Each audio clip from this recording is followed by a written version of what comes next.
Hello and welcome. I'm Bill Wake.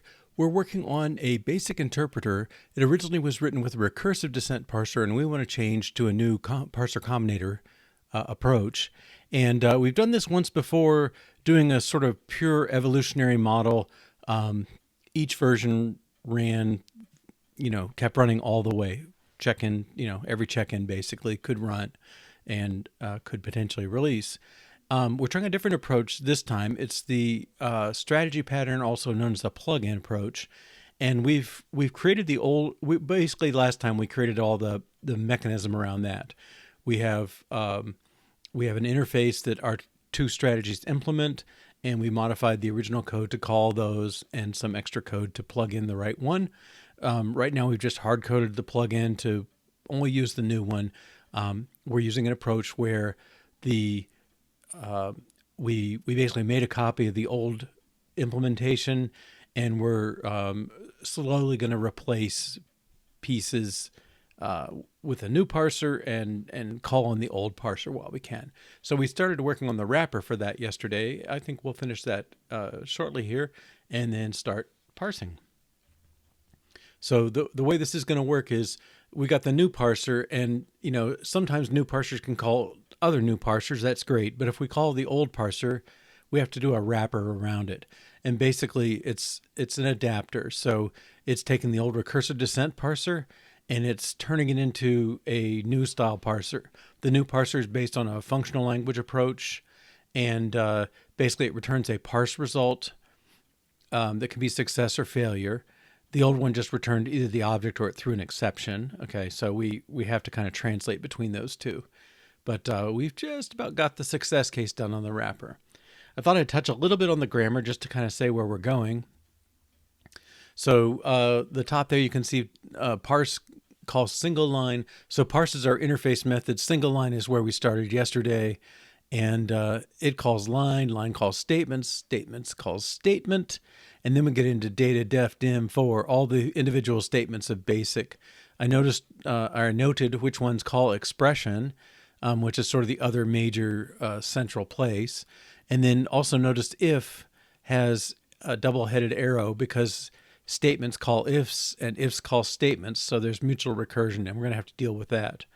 We have a restriction that says the new parser can call the old parser, but the old parser can't call the new one. So we can't just replace statement and expect if to work because it can't call the new parser. So we'll have to do a little workaround there. I'll use this chart to keep track of our progress on this. Each one of these has semantic routines and stuff like that we have to worry about too, as well as constructing the appropriate statement object. And I'll just keep track of those on an ongoing basis. Right now we're working on single line. Everything else is TBD, to be done. Here's expression. So expression, that sort of scale step going down the left side there, that reflects all the precedence levels. So ors are lower precedence than ands are lower than negation, and so on, down to factor. And then factor is parenthesized expression, numeric factor, and so on. And again, I've got some notation as to which type rules get enforced. So F is basically everything. Arguments are required to be floats. M just requires matching. N requires numeric. And P, the parameter types have to match in a function call. All right. So we will go over to the IDE and continue there. We left off with the wrapper tests. And we're just putting the wrapper in right here for now. We'll adjust that later. But a wrapper takes the target type, like most parsers produce statement or expression, and so that's what will get substituted in there. The parser, this is the new approach. Basically, it requires you to identify the input and output types. And why I called it target, not output, I don't know. Maybe we'll go fix that at some point. The parse is the key method of it. It takes an input of array slice of its input type, which is token, and it produces a parse result of tokens and targets. So token says I'm going to give you the remaining input stream in the form of a stream of tokens, just like you gave me. It's just going to be further along, and a target, which is the result type. So we are working on the test for successful parse, and we just got that working. So, I mean, like literally at the last the last minute of yesterday. Um, the test looks like this. We create a basic parser, which is our new style parser. We're calling WrapOld on something that produces a statement, and we pass in the parser and the function. So that's this initialized. The parser is there because we need it to get to the tokens and the current token, because recursive descent parsers move along through that list as they go. The functional parsers, they kind of keep a pointer into it, so the functional style is more immutable, and you know, this moving along through a list and keeping a hard-coded index is not immutable. So we're interfacing those two.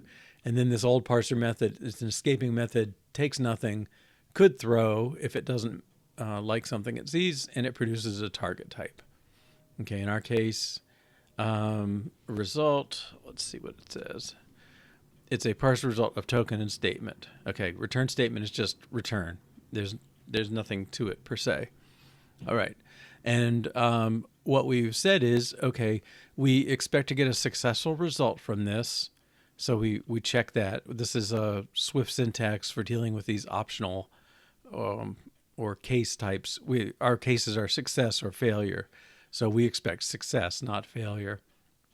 And then once you know it's success, you pull out the statement in the remaining parse, and we check that they got a return statement and that the start index was 1. So in other words, it moved along.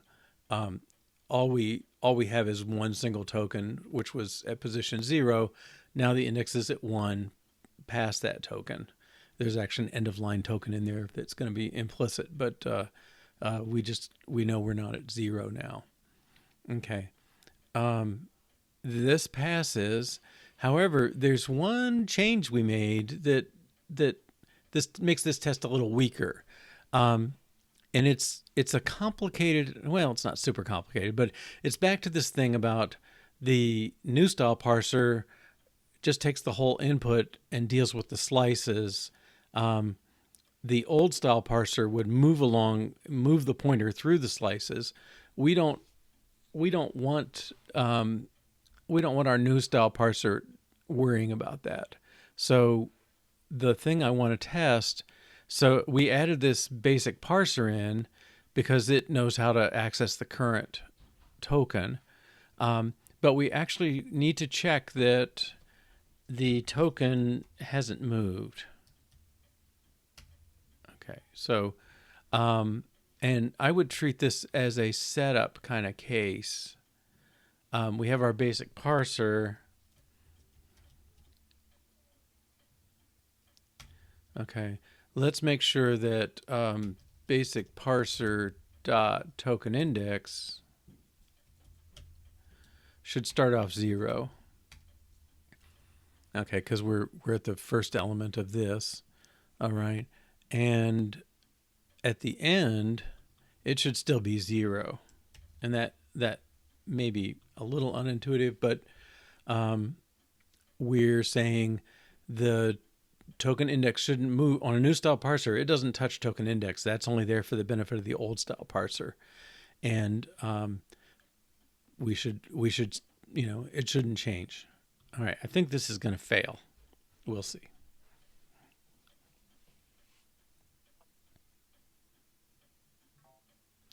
Right, we got 1. Okay, so that means we have modified the state of our basic parser, but a new style parser should not do that.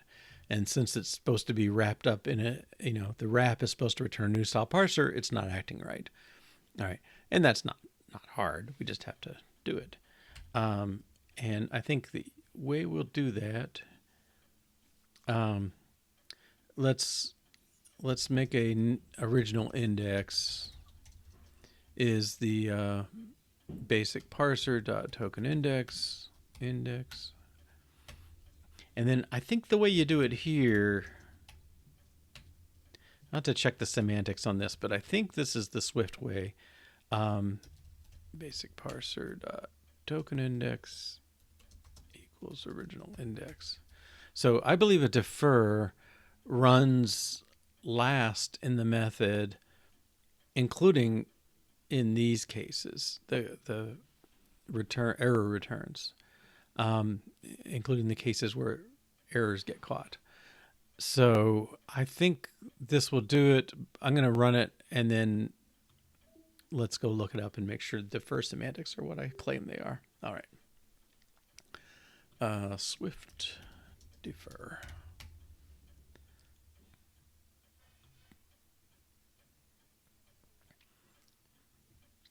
Okay, execute right before scope is exited.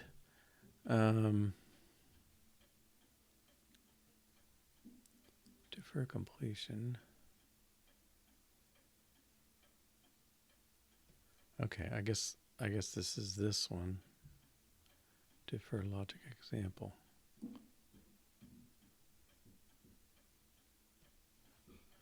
Okay, executes after return.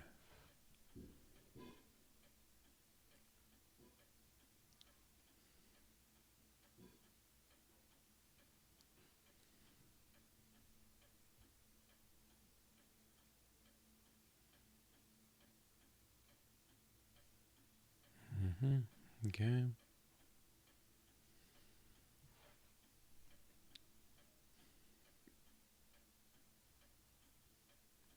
Okay, we're not going to modify the return value. Yeah, that wouldn't work. Okay. Yeah, so that's pretty much how I thought it would go. And the alternative is I could put this line in here. Well, I'd have to capture the result, return this, reset that, and return the final result. And then I have to make sure I put this in the catch as well. And it's like I don't want to worry about all those cases. I'm just going to say this setup. It's sort of like saying open the file and make sure it's closed. We're kind of doing the same thing here. Capture the index, make sure it's restored. All right. So our parser would work if a recursive descent routine returned like a statement. Okay, we would get the result from the old parser and return it. If it failed, then we have to be prepared for something else. Okay, and the deal is let's find an example. Okay, yeah. So parse error. So if something isn't right, so this one line produces a parse which holds a list of statements and a line number and a list of statements. It checks to make sure your line number is in the proper range. If it's not, it throws a parse error, which gives you a token and a message. Okay. All right. So then, yeah, this thing could potentially throw for various reasons. Okay. All right. And we need to make sure we catch this error and wrap it up in a failure type instead. Okay, so let's go back to our test. All right, WrapOld with failed parse. Yeah, we can do that. Now,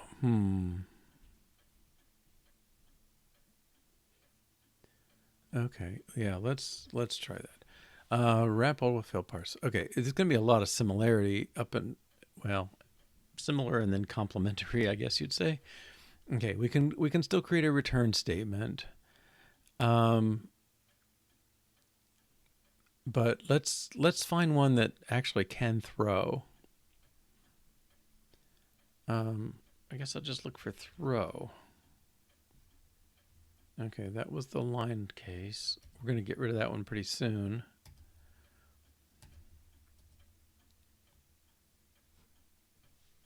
No, well, this is for statement. Huh. Okay, let me keep looking. I don't know. I want to use one we're going to change late. Data. define. I'm looking for one that's easy too. Okay, that almost works. So go to, if you just said go to and didn't put the target in, we should get this error message. Okay, so let's use this case then. Whoops, wrapper test. All right, so let's do go to assumes it's got the word go to, and it's missing target. Okay, so again, our token index should be 0. Can we make this?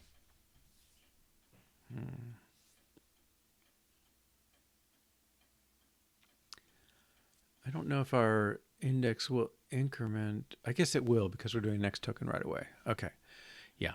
Wrap the old. Let's do the go to.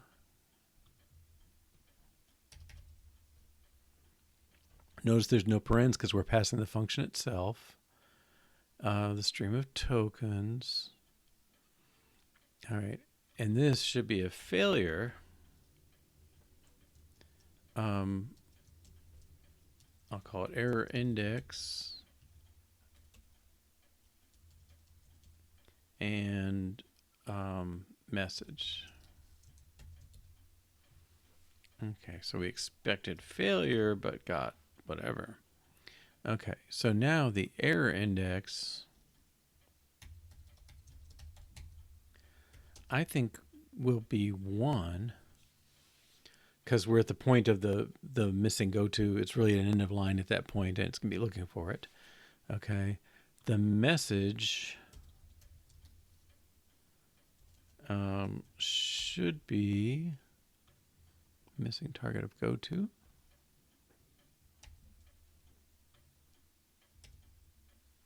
Okay, and the token index should be back to 0.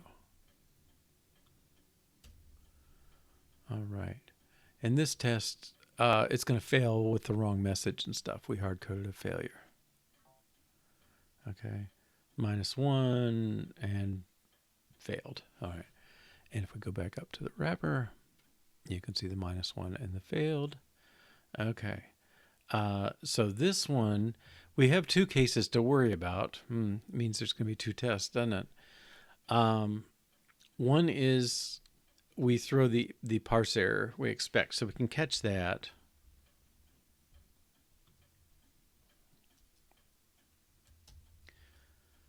Parser error, and I think we do it this way. We say let index, I'll say error index just for consistency, and message. And then we have to do another catch.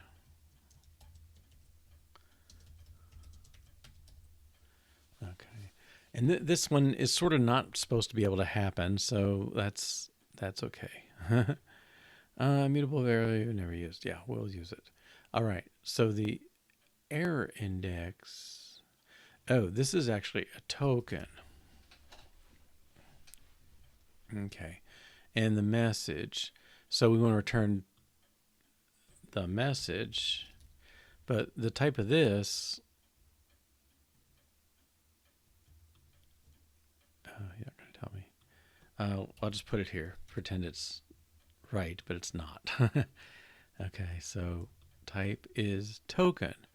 Okay, but this is expecting index. It wants the position of the token in the input stream, at the token index. So we're going to make. We can't directly get from one to the other. We're going to have to let the basic parser take care of it. So let's do basic parser.index of token, and which doesn't exist. All right, and okay, but if we had it, that would be right. Okay, so let's make sure this still looks good. Okay, So we're going to add something to basic parser. Index of takes a token. Okay, we'll go up here, I guess, little helper function. I'll leave it up in here for now. Eventually this may go away, I don't know. Function index of token is token. And that should be, we should look in tokens.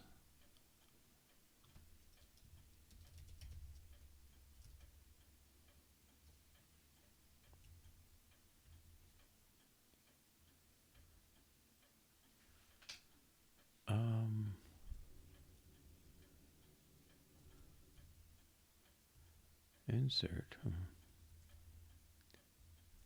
It should be maybe some sort of find.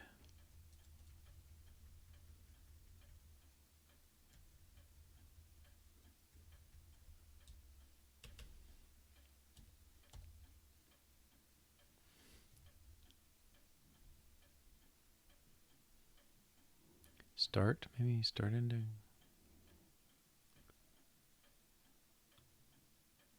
First index of token.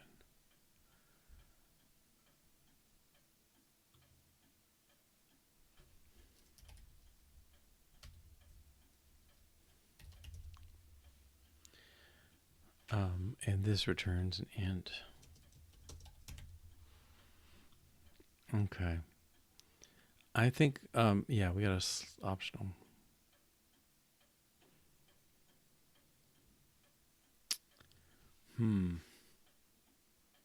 So if the token is not found, theoretically that can't happen. Because this is only called at the point of an error message, which has an actual token that came from the input stream. But I'm going to just say optional 0, get us through the situation. Okay. So now I think this test should pass. Yeah, we've got the token index reset.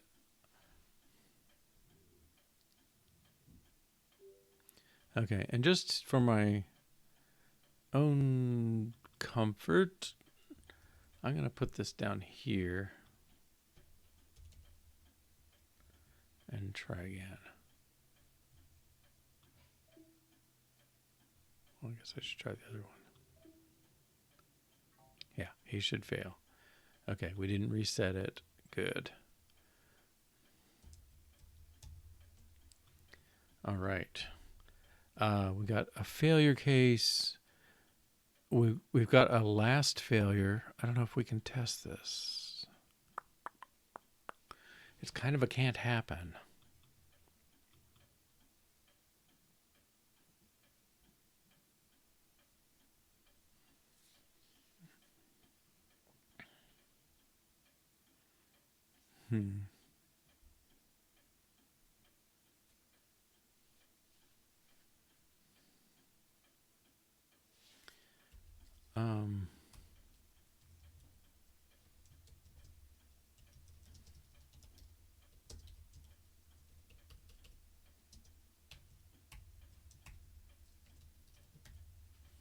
Okay, so that's always predefined for you. All right. I think I'm comfortable enough with that. If it ever pops up, we'll know something's really messed up. But in the long run, again, this wrapper is going away as soon as we get everything replaced with the new parser. Let's run all tests. Commit that.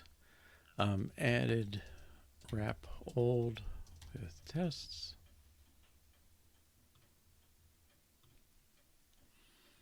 Then we have some cleanup to do. Okay, I don't think anybody's referencing this right now. Nope. Or these two.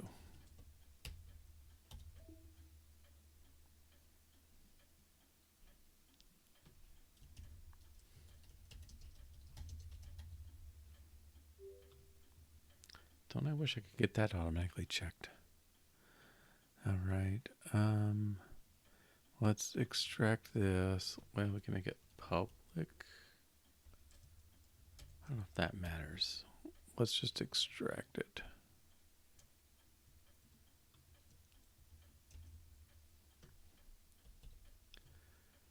Okay, new.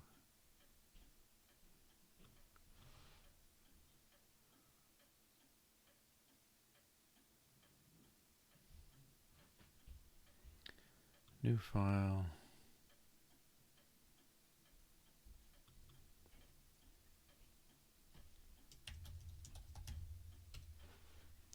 WrapOld. It certainly needs P combo. And it, oops.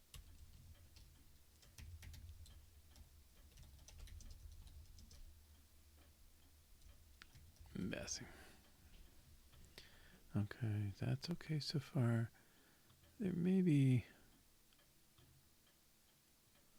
let's do a build and see if that shakes it off.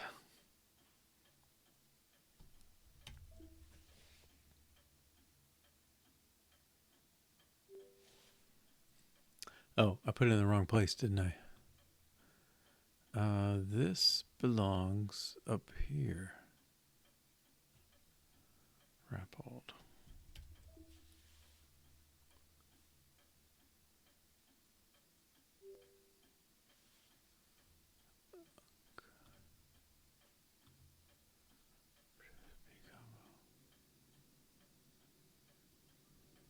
What was that warning? Oh, he's in the project now. Okay, good.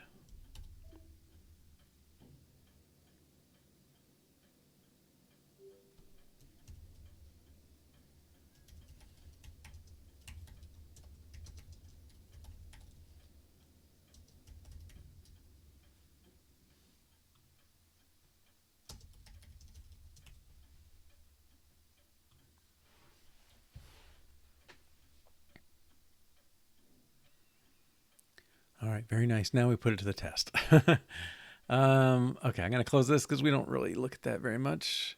To do, start moving to the parser combinator approach. Okay, well, I think the accurate thing to say is create a WrapOld adapter. So new parser can call recursive descent. Okay, and we've done that.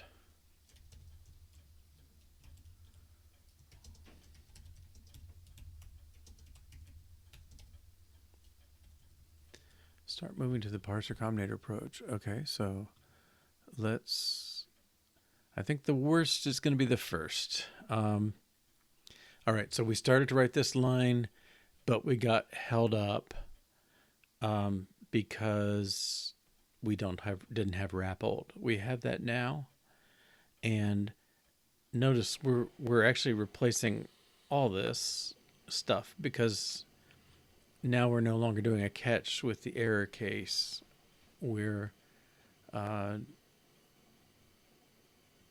doing we're using the .success.fail thing that the new parser gives us. Okay, so let's do this. That should certainly run. Actually, it should. Everything should be. Well, yeah. So much for that. Okay, always do this. I have forgotten to put self on this thing so many times. Yeah. Okay, we're not using it. We're just creating it, and it shouldn't interfere with anything. Okay. Now, if it's created, well, we want to try it, and so we're going to call it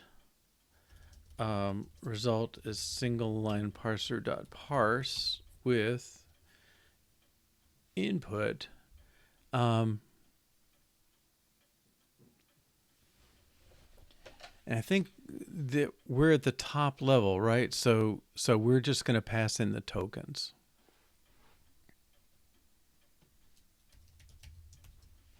Okay. And that should give us a new style result. So it's result, and there's a case failure. let error index and message, and there's a case for success. Let parse result and tokens. I've been calling it remaining. Okay. Right. So that's going to handle this stuff. Okay. And in the end, we return a parse. Where's our parse? Oh, well, we're trying to return whatever line gives us. Okay. So if we're successful,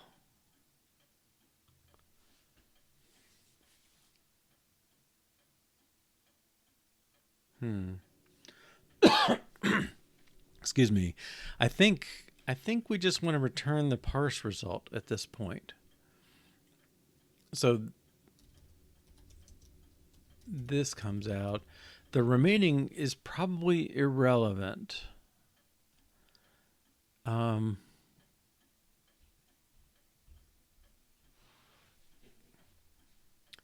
Because basically the single line is the whole thing. There's no assertion after it or errors that can happen. Notice that all happens down in line, so it's not our problem up here. So I think we just want to return that, and there is no more. We don't care about the remaining at this point. It's successful in the whole parse, so it's good. Okay, and so I think it makes case. Sometimes it's easier if one case or the other is first. Swift will require it to be exhaustive, so we don't have to worry too much about that. Now, this one, okay, the challenge here is parse actually knows, well, it returns an error value. Okay, so dot error is a legitimate parse. All right, and so we want to return something like this.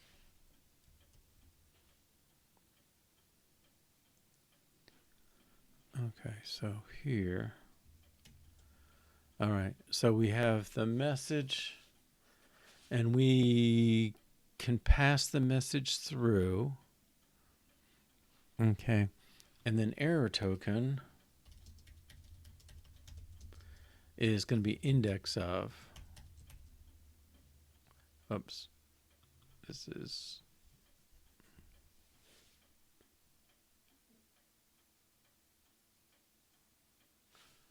no, it's the other way around. It's tokens sub error index. Okay. And excuse me. This stuff is now irrelevant. Okay. Maybe a little big step, but I'm relying on we've got every bit of tests. I mean, we have about 300 tests, and most of them are going to go through this. Anybody that does a parse of a line will hit this. Okay, I don't know why that complaint. I suspect it's not relevant. Yeah, okay. And let's put that to the test. So the trick is here we have to wrap. Okay, good. This case is kind of unusual because usually we just kind of pass the result along, but this one we had to stop and wrap up the error case into a parse because that's just the way we defined parses. They put out an error, with the line and column. So tokens know the physical line. Well, they know the line number and the physical column of the token. So that shows up in the message. All right. And this is good. Okay, so we've done single line is now a new style parser.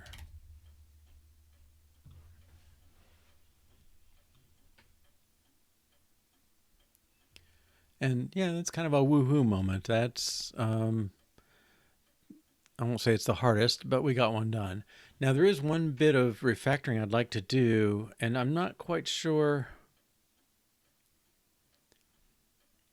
Well, this is probably as good a time as any. Maybe we'll go one step further, but this thing, the single line parser, there's nothing about it that depends on the runtime of all this on the input or anything.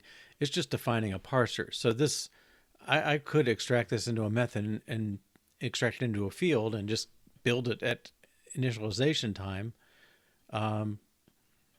and have a method that gets the thing, that refer to it, as if it were a field. Can we do that with init? Well, let's try it. I think that's worth a try.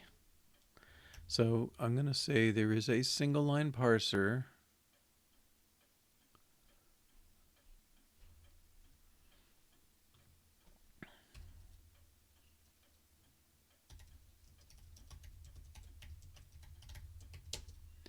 And his type, what's the type of this? It's simple here. Okay, WrapOld to parse. It's going to change, but this is what it is for now. And we have ways to kind of make it more, make things more independent for us, but I think we'll get started here and take that as it goes. Okay, so now I've defined the single line parser. Oh, self is used. Okay, I think I can make this, is it like that? And then notes at the end. Okay, I'm promising I will fill it in, and I'm going to do it in the defer. Okay, so because it uses self, it doesn't have access to that until the defer. This promises that there'll be something there, and goes. Yeah, I don't know if I could consider them classes, but it's on YouTube. Let's see.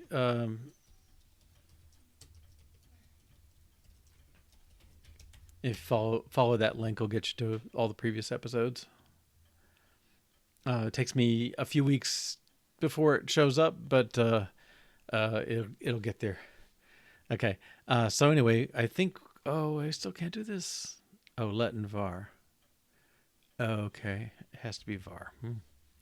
But since it uses self, it can't run at true initializer time. But by calling defer here, it gets called after the initializer is completed, and then it's allowed to set up this field because it's not going to be defined until after the object is completed. I had to make it either optional, some sort of optional. This exclamation says it's optional, but I promise it'll be there. And apparently I can't have a let here for that. I was hoping I could just say let and let it do that. The reason I don't like a var is because I don't want anybody to change this once it's there. It really needs to be set once. And there's no direct way I know to express that in these situations where you can't do it in the initializer directly. Okay, let's see. So that should be set. Now let's see if we can take it out of this other one.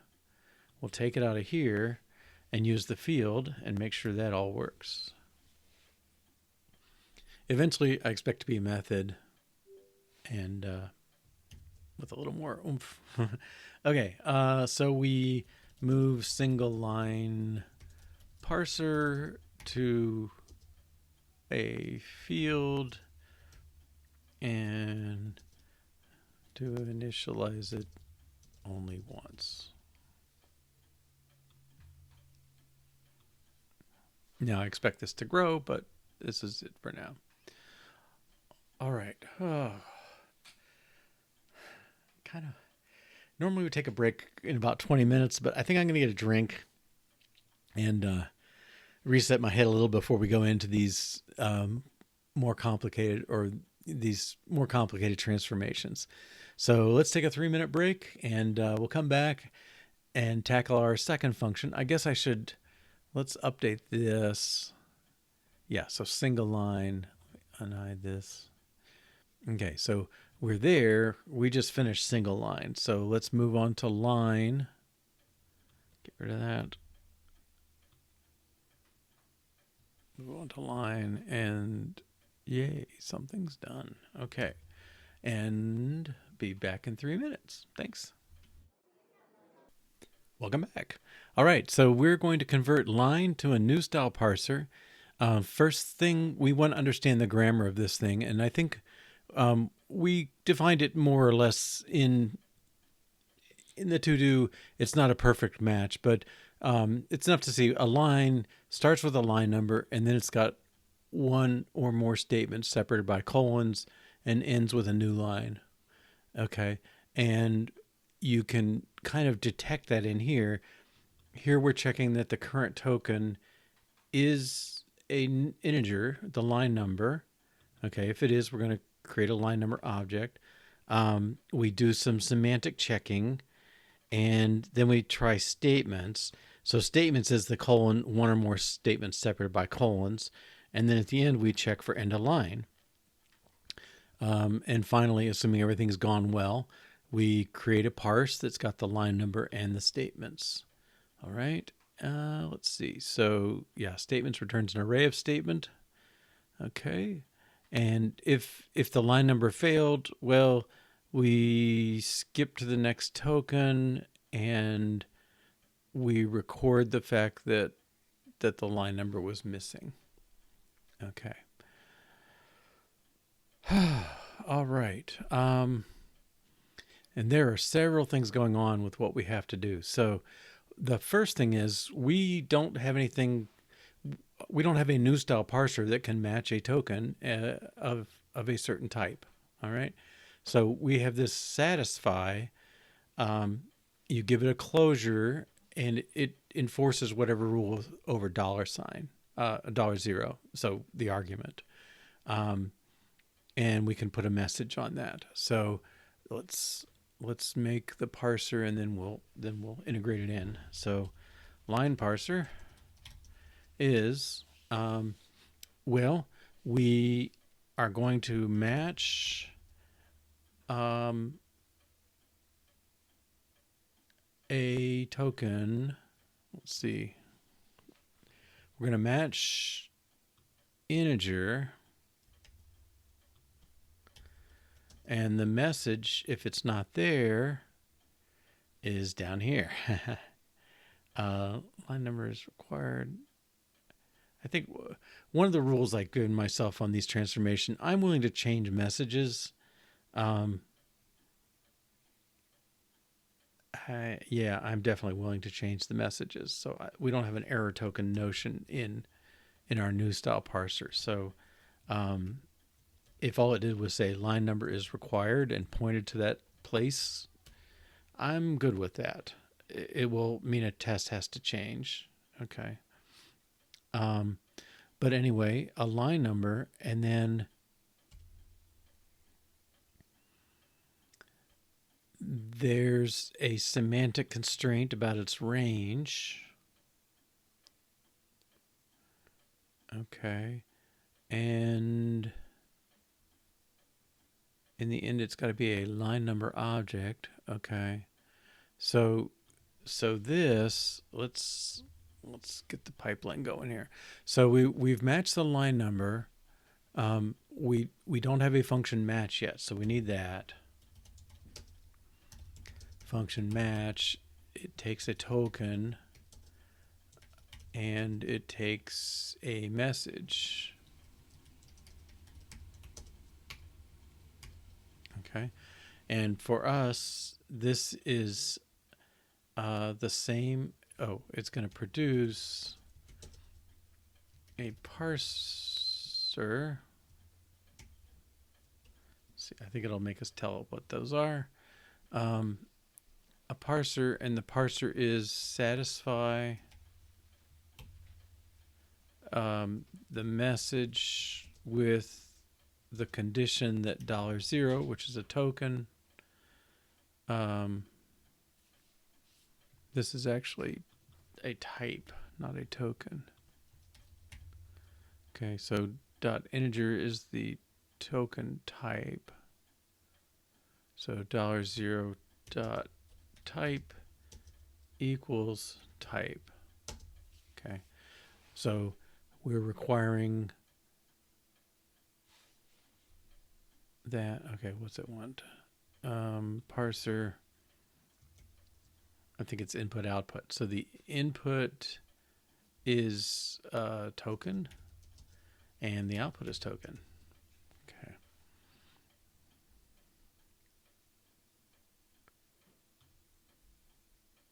Cannot specialize. Cannot infer. Ooh.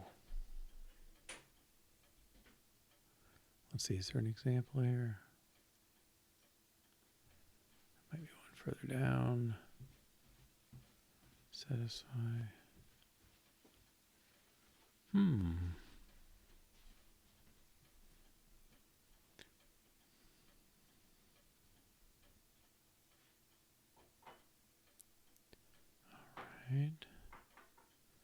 Satisfy message. Usually type inferencing handles this. So, okay. So remove that. Unable to infer type of parameter 0 in the current context.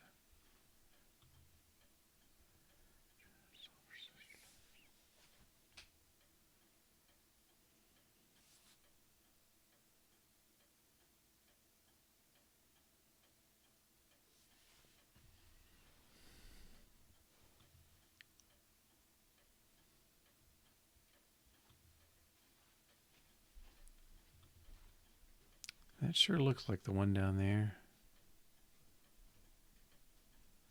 Okay, input type and target type produces a parse result. Okay. Satisfy message with a closure. Okay, down here we had an example. Satisfy $0 equals 1. Okay, so we're parsing ints. Okay. It's not really our example, but the input is a stream of numbers. First one of which matches that.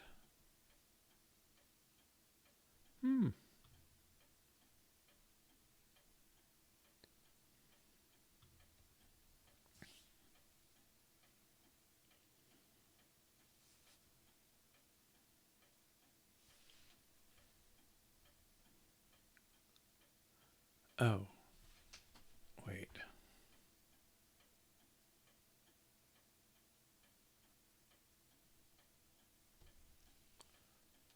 Yeah, why doesn't it know it's a token?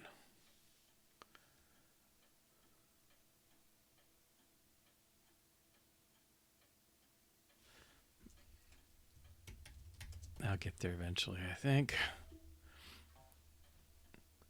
No, still not happy. Only used as a generic constraint.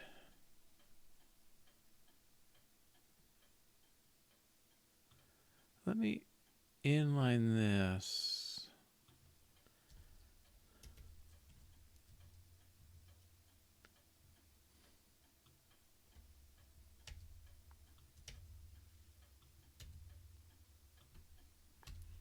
And see what it says this is.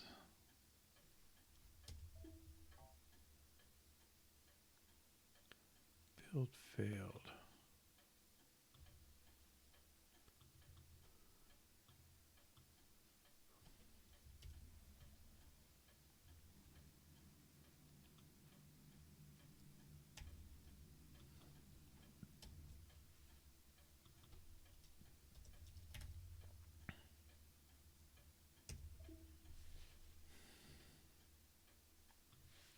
Right, but what's your part type? Satisfy of token.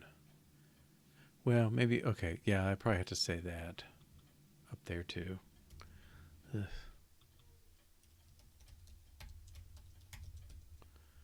Is that, yeah, that's looking happier. Okay, so match says, give me a token type. I'll give you a parser back that is a satisfy token parser. It'll take the message, it'll take your condition, and that should be good. Now this, all right. Okay, so the line parser, this will match, produce a token. Okay, then we want to enforce a type on it, enforce a logic on it, and that is this check thing. Okay, so this check thing says, give me a parser and a function, and the function, it looks kind of like a parser. It takes in some values, takes in a value of some type and a slice of some input type, and it produces a parse result, which means you can, when you apply this function, then the parse result becomes the output value. And if the parser fails, that fails. But if it succeeds, we run the function and return that value, the parse result it has. Okay, so here it's got one or more ones, and the sum should be even. This checks sum as a multiple of 2, returns success, or it returns a failure if the sum was odd. Okay, so we're going to want the same kind of thing. We have to define a function, which could be a closure, that enforces the rule we want. Okay, and there's another one. Let's see.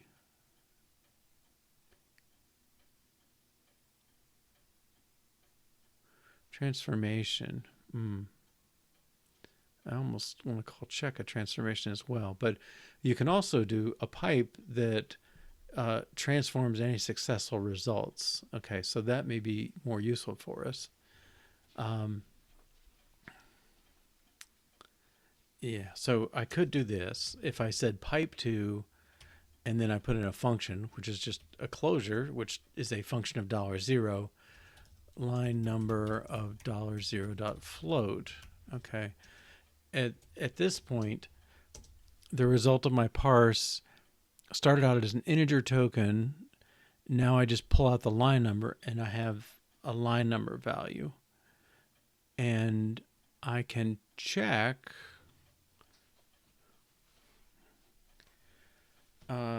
its range. Let's see. I don't know if I can get a cheap way to wrap it, though.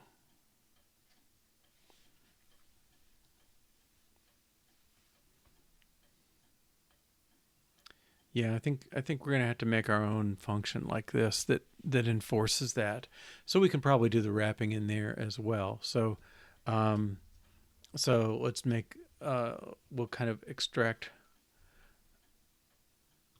this. Well, we're gonna do it differently. So I don't know. That's not so helpful. I think. Whoops. Okay, so I'll take this just to get a start. Take the whole thing. Okay, so this is line number is in range. Maybe just line number in range. Okay, it's going to take a token. That's what it's got coming in. Array slice of token also coming in. This is converted to a line number.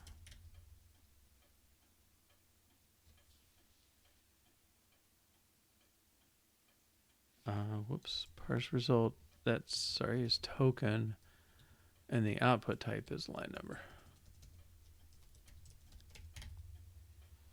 Okay. Right. So we're just kind of stealing from this. Line number equals line number of token.float. Yep. And then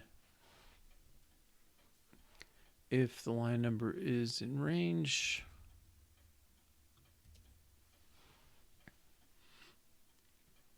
well, if it's not in range, we don't throw anymore. We return a failure of token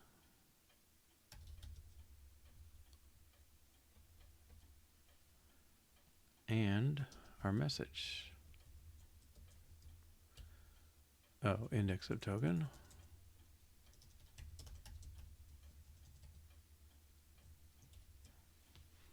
And a message. Okay. And if it's successful,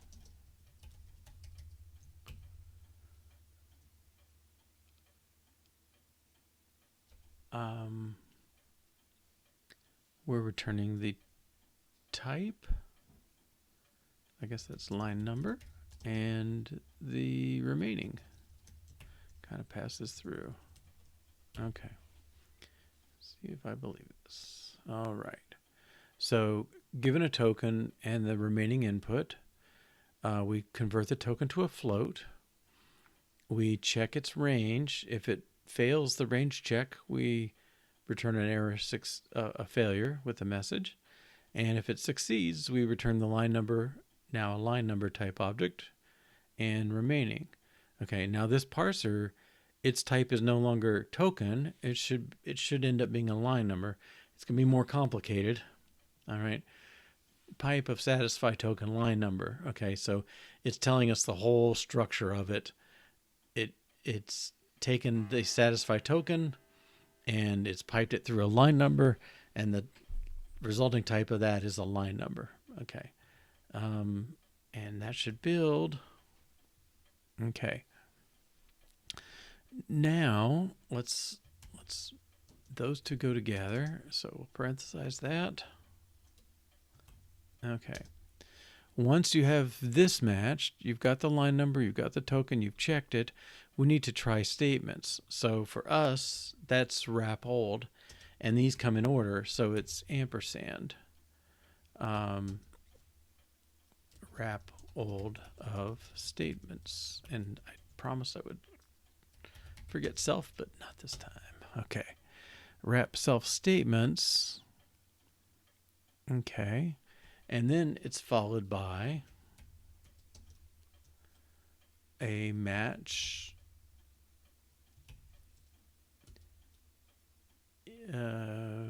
EOL and this.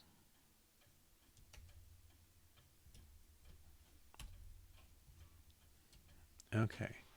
So the line number parser says match the line number, convert it to check its range and convert it to. No, I didn't call my method. Okay. Let's call line number in range. So this checking one is ampersand in there.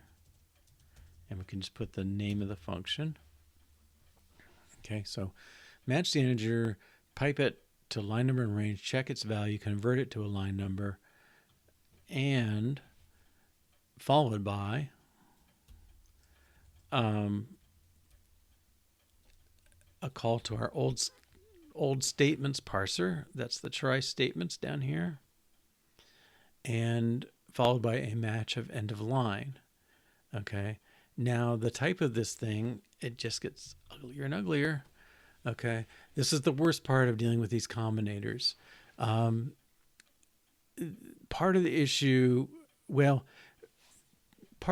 is we're keeping track of everything here, and that's not really what we want, because like we don't care. We care that this is here, but we don't care, but we don't need to use it if we see it. So there's a variant of the and that says just use the thing on the left. Okay, so we do need the line number, and we need the statements, but this type now is simpler. It's keeping the left of this and. Okay, so it's ignoring the last satisfied tuple. It really is now a check and a WrapOld of multiple statements. So that'll turn into an ordered pair, a tuple of the line number and the array of statements. Okay, now there's more semantics we need. We also did this. We turned that thing into a parse. Okay. That gets a little more complicated here. Let's do that. If that all succeeds, we are given a tuple, which is the line number and the statements in, okay, this. And actually, we already have a line number object, so this is a little redundant. Okay, so cannot find statement parse statements.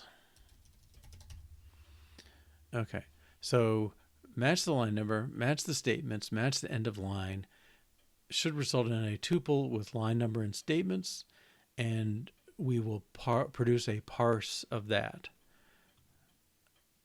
Okay, let's build.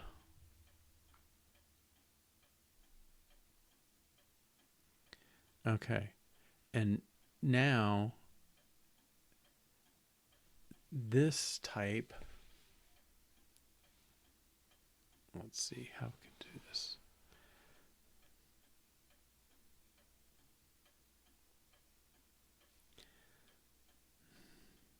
The thing is, I don't need the line method at all now, right? Everything I want from this is in this.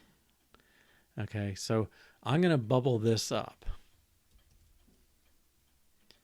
into here.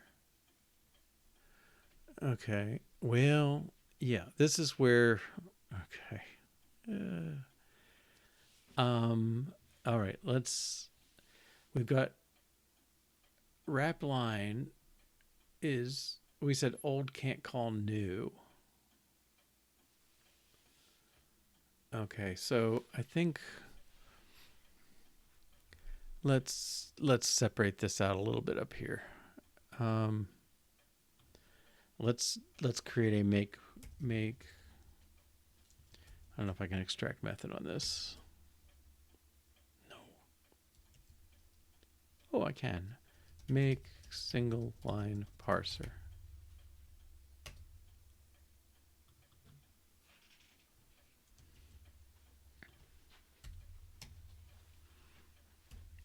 Okay, this should all pass.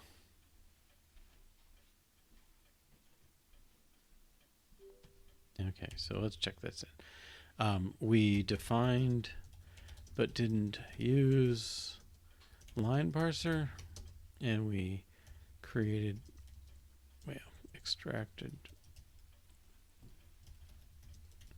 method make single line parser.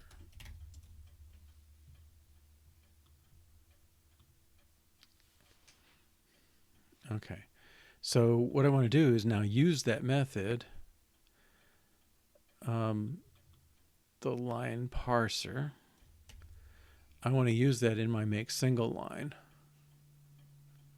wherever that got off to. There it is. Okay, and this is where things are ugly. The type of this was WrapOld, but now it's not a WrapOld anymore. It's some new stuff with a WrapOld in the middle. And this line parser, it's getting awkward, okay? I mean, mostly I don't want to look at these. The top level parser is just a page of type declarations. But what I want to do here is, since all I did was call the old method WrapOld self line, now I just want to return the line parser is the type I want, okay? But we'll see the error here. Failed. You're supposed to tell me where. Yeah, cannot convert expression of total ugliness to WrapOld parse, okay? Because every time we put something new in as a component of this, it changes the type of the resulting thing.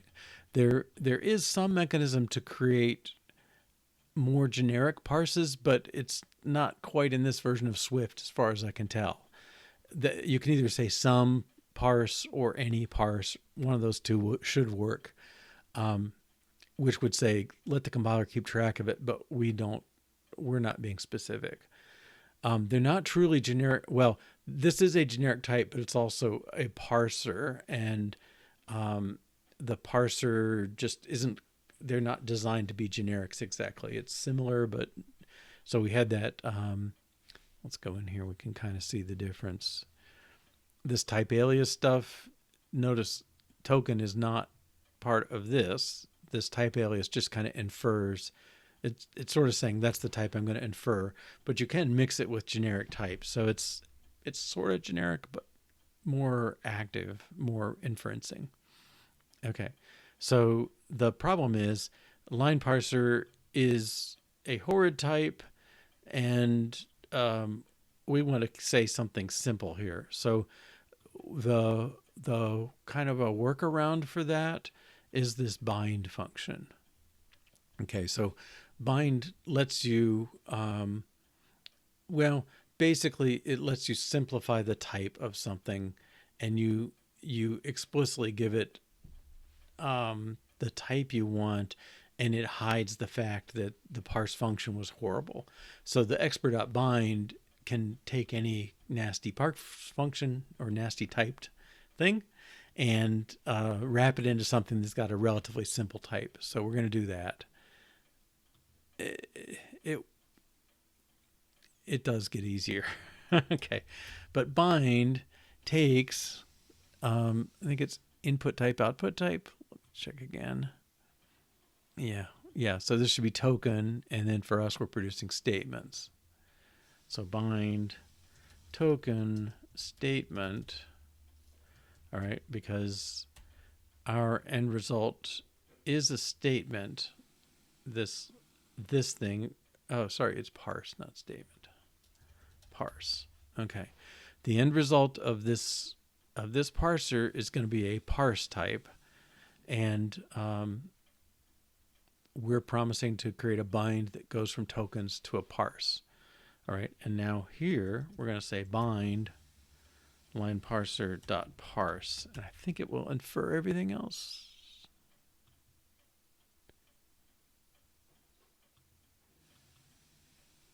Okay, and then we have to deal with the type as well. Type up here. So it's no longer that, it's now one of these. All right, but notice anything, however complicated it gets underneath line parser, because we're going to put statements in next, line parser is going to still be a token to a parse. This sort of strips off the type information. All right, at a tiny cost and complexity. All right. My claim is this works, and furthermore, nobody ever calls this. So let's put a break here. It's conceivable there is a test that directly calls it, but I don't think so. For the most part, they call through the other checks. All right, run tests.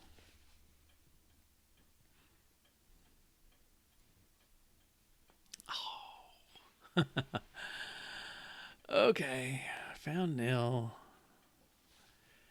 And where are you?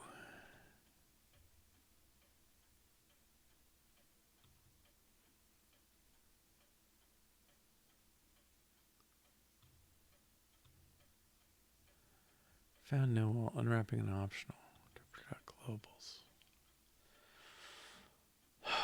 Okay.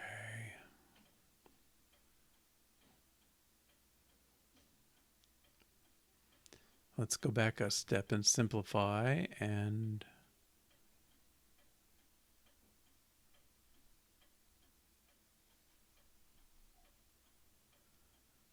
I'm going to keep this and revert. Well, yeah. Let's just undo a bit. WrapOld before bind. Before that, we had WrapOld. WrapOld self line, and this was ignored. Okay, let's see if this works.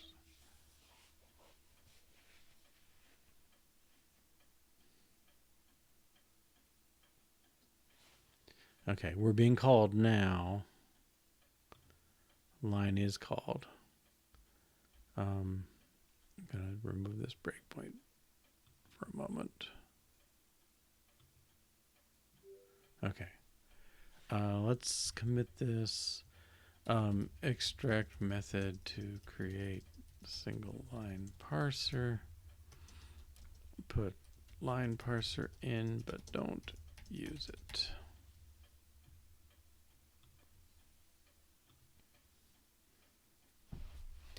All right, and then the test that was failing, dim array tests.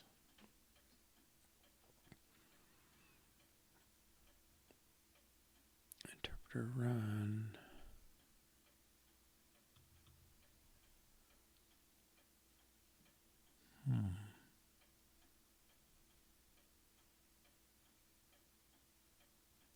All right, let's do the bind.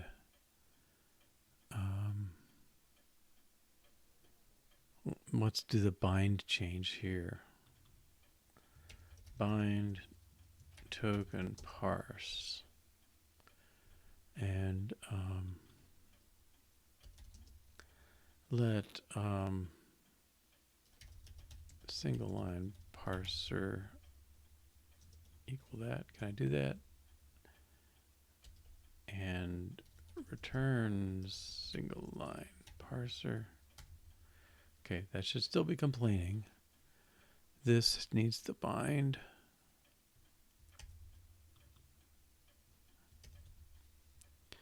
Okay. Now this, let's go back here and make sure this worked the way I thought it did. Expert.bind. We created a bind. Oh, yeah. I think I was just being stupid, but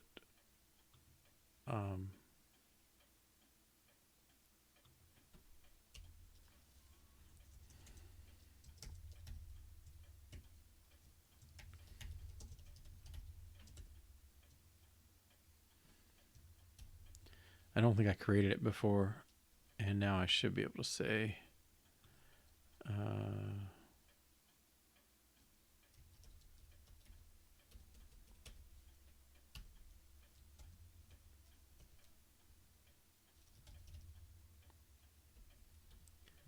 no. Bind, sorry.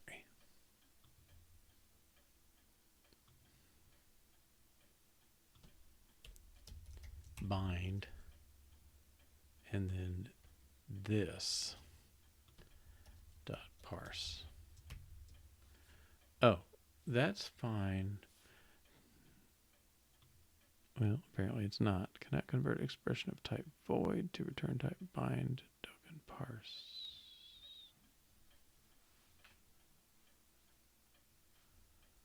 What does WrapOld give us? It's a parser.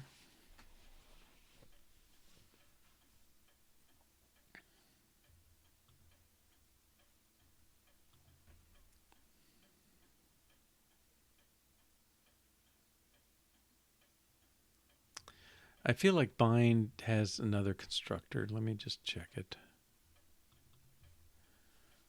Okay. Yeah, you should be able to just put that parse function in the bind.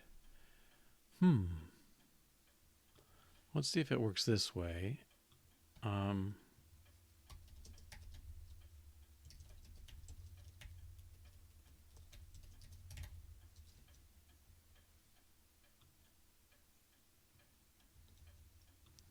That, and then the single parse.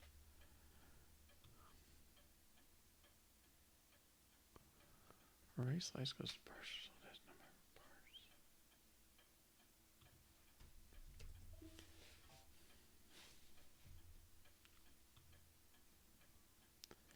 Expression of type function call.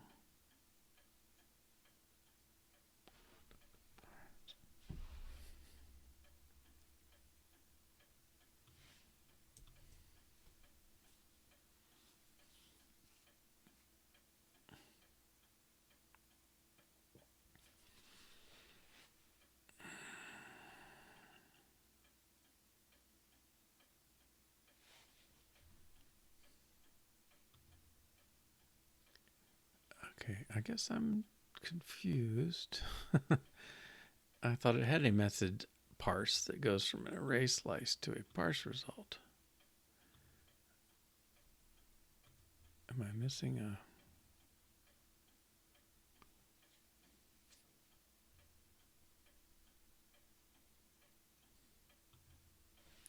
Let me try this one again.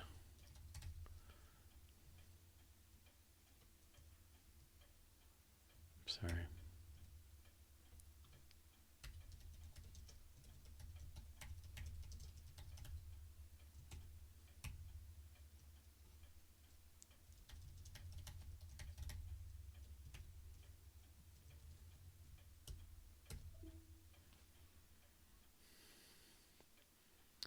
So that built...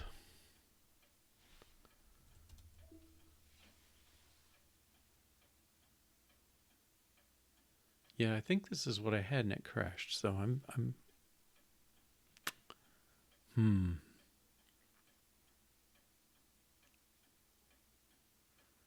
Unexpectedly found nil while wrapping an optional. All right, let's see what interpreter.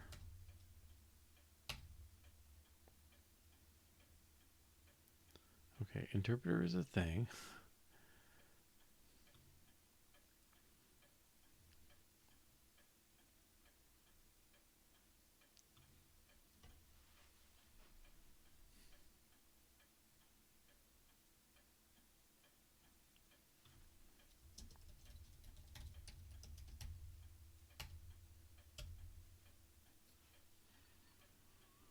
I think it's got a lot of stuff in it. Yeah.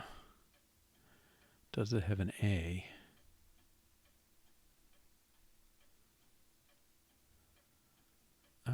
This feels like a different kind of problem.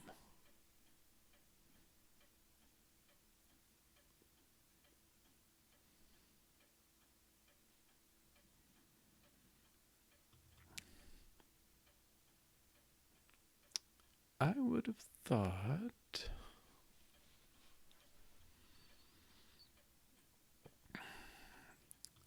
running this program definitely should have done that. It's weird to me, like, okay, let's do this. We can see it's not there, so this is likely what had the problem. Nil. I mean, this doesn't sound like a parsing problem to me. I don't know if it got through other tests. Well, it failed something.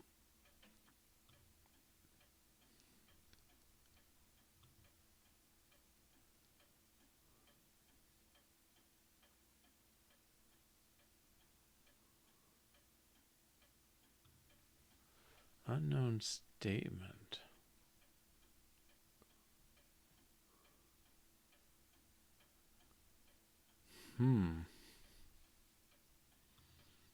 Let's run these.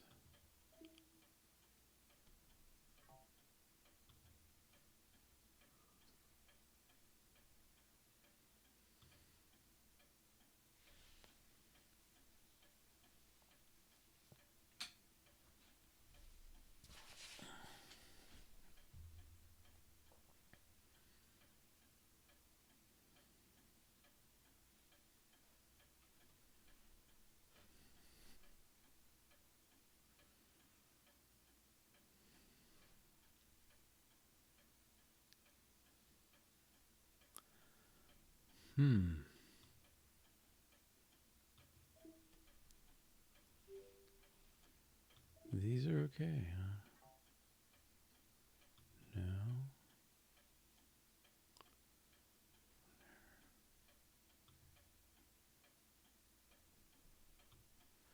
We're getting a lot of unknown statements.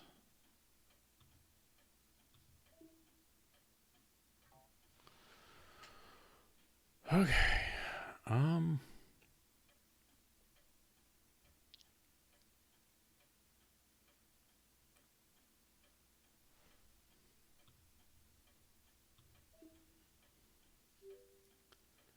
This one is happy. Okay, that's something.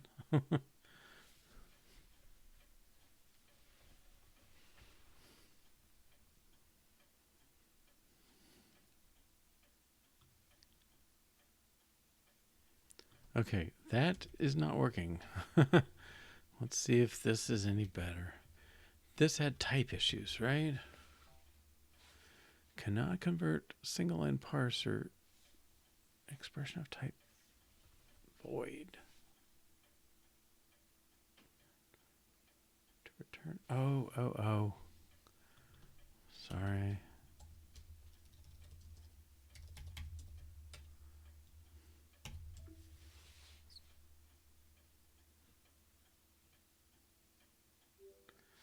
Okay, let's capture this. Change return type of single. Make single line statement to a bind so we can add additional parsers.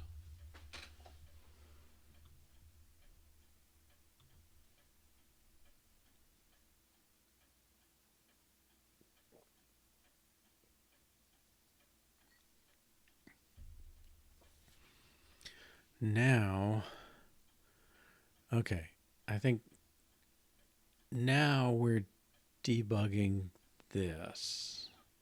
Okay, well, let me see if I can do this in one line here. I think I should be able to say this. Bind token parse dot parse. Does that work?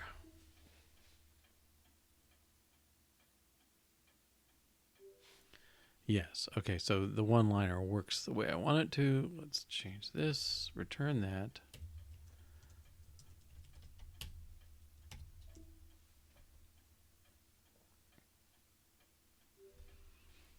Okay, and then I think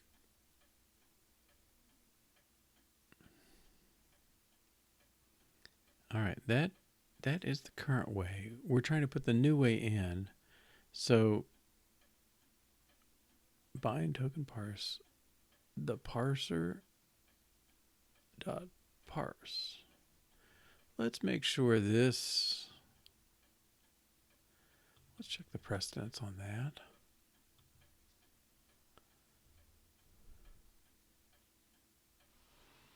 Multiplication precedence.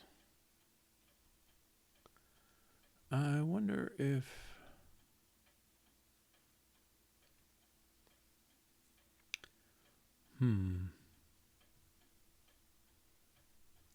see this one is checking runtime semantics. So that's like after the interpreter is involved. So the parser is we're way beyond the parser. This one is a, well, no, it's checking semantics too, but it relies on the parser. Let's find some statement stuff.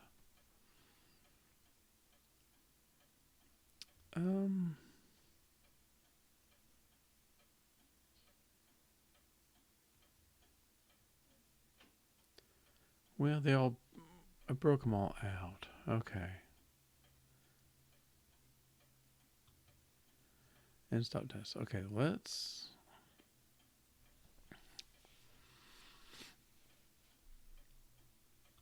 Okay, let me check the result type. It's a pipe. Last thing is parse. Okay, so it's got the whole thing wrapped inside, which is what I want. So I don't think it's a parenthesis issue. This breaks. Okay, getting that change down to a one line change. That's usually a good move. All right, so this error about not finding globals, I think this is just, it's kind of an aggressive test.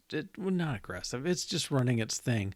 I think things have gone wrong before we got here. I think it looks like so many statements are not matching on the statements call.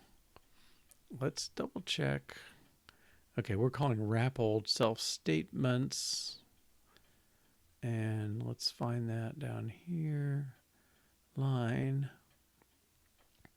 It used to say try statements, so that seems like it's okay. And this, because the parse got the line number statements tuple, I think it's clear that this typing is all lining up so that it does that. Otherwise, it wouldn't produce a parse. Okay, so we want to get from a token to a parse, and lineParser.parse does that, or this line wouldn't compile.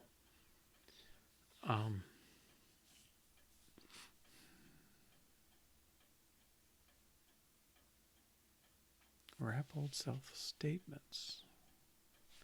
All right, let's find some simple statements and start down that way.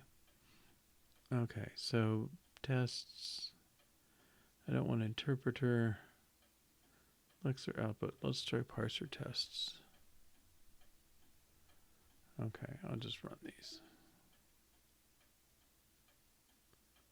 Lots of failures. Okay, but a lot of them are unknown statement. Okay, I think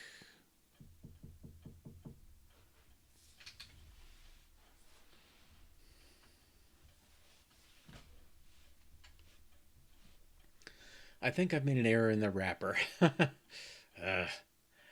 Unknown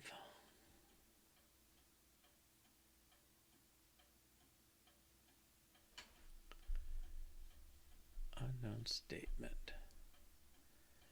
Line 10, column 2. Okay, let's go down to one of these individual ones. Okay, right here we failed. Line number 1, statements, error, line 1, column 1. Unknown statement. Okay, so this is column 0. This is column 1. Is there any hint in the statement? Okay. Let's go in here.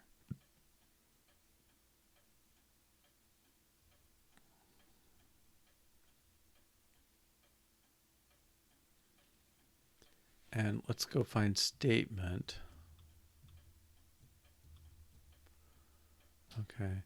Unknown statements at the end. Let's stop here. All right, so we'll run parser tests. Let's run this test. Yeah, my guess is token is not what we think it should be. Token is end.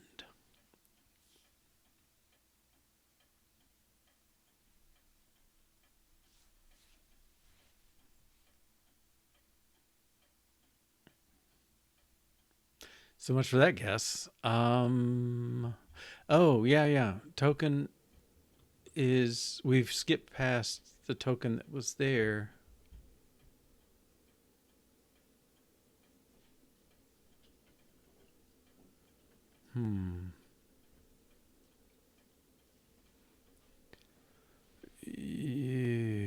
Boy. So I think we didn't move forward. The line number, we're still at the line number. Now, is that an error in this? I don't know why it would be. So match should consume that, but we just wrote it.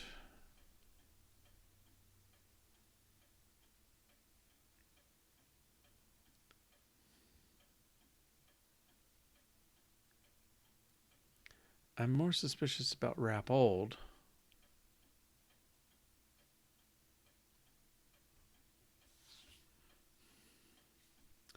Let me look there. What I'm thinking is going on is that our starting index is not right. Token index.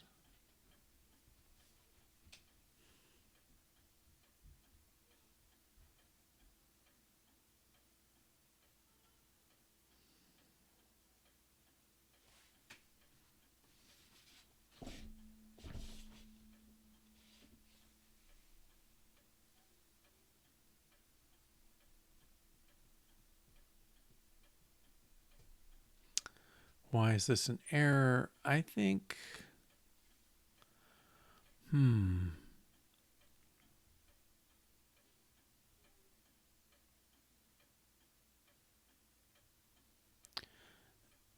I think the problem is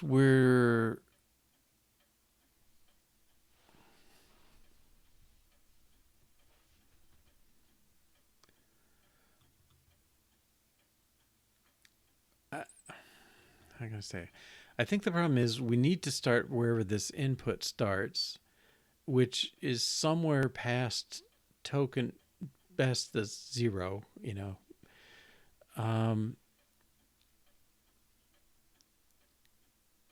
Let's see. I can make the test different. That's what I can do. Okay. I want to say the input is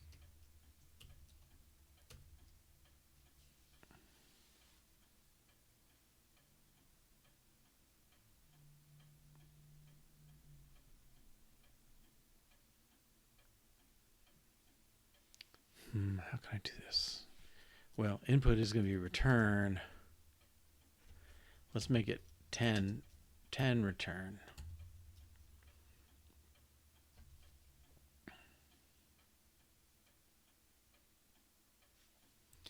What does basic parser take? Where do we call parse, I guess? Yeah, okay, yeah. Input is 10 return. Let's pass in this. Okay. The lexer, right now this takes tokens, which is the whole stream of parser tokens.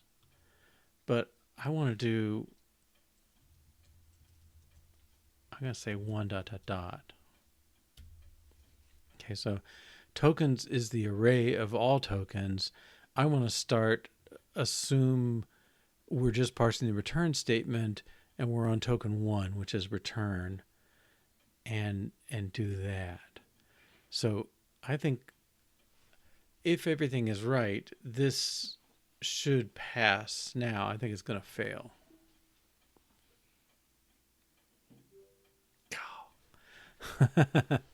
Can't get a failure when you want one. All right. So is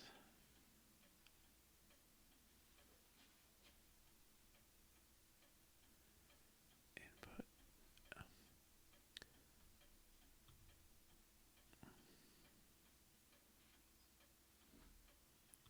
Like, my suspicion is the token index is always going to be 0, because if everything is a functional parser, it doesn't play with token index. It doesn't call next token or any of that stuff. But when you get here, we need to push your index.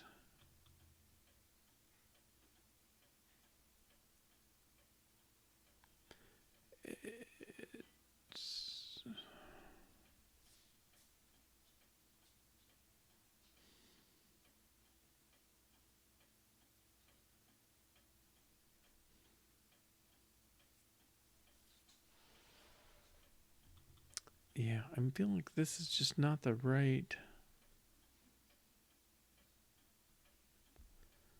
Basic token success result. That's the remaining. Okay, that part may be okay, but I think it's starting in the wrong place. How do I demonstrate that in my test?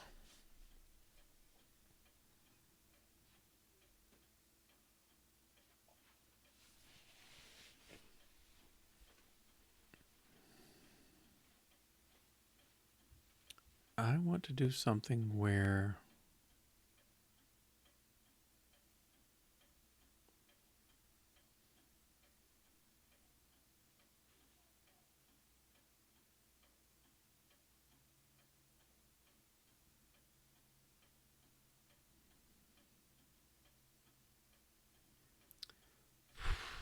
I want to do this dot token index equals input.startIndex.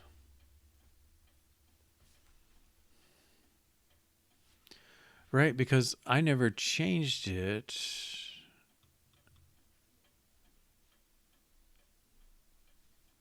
Okay, let me try this.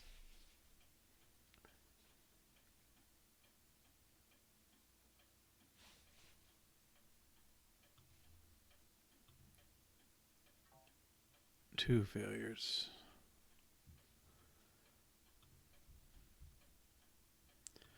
No line number. Okay. The message changed. And this one. Successful parse failed. Start x2 is not equal to 1.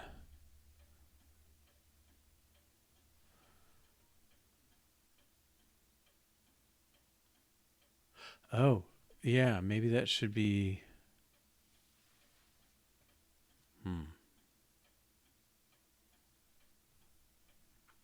Okay. So my input is 0 and 1.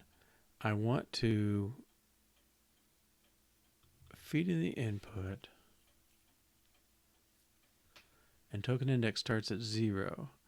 Then I want to parse WrapOld starting at token sub 1 because we've already processed the line number and we're supposed to be looking at the return. Let's go look at return statement and make sure it's doing what we think. Okay, so return should skip past the word return and return. Okay.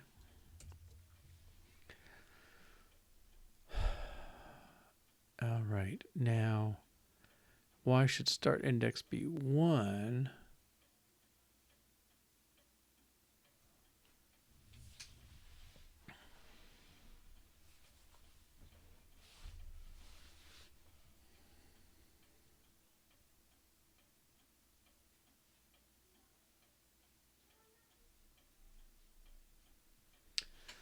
Oh, so okay. The good news is that that error is because we're calling the new parser with a different message.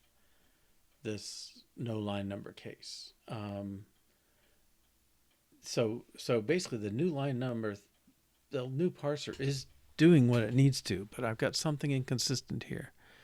Why the start index should be not 1? That I don't get. How did they do that? Okay, so the remaining dot start index. Oh, this is the successful parse. Yeah, this is 2 is correct. Okay, so now I can run this the other way. Okay, I'm gonna take this out. Wrapper tests. This should be 2 because 0. We skipped 0, so we started parsing at 1, and it should return the next place to parse. Well, the next thing after the return is the new line, which is at position 2. And so this should be a 2. This is what's failing. And the basic parser, this still is 0 because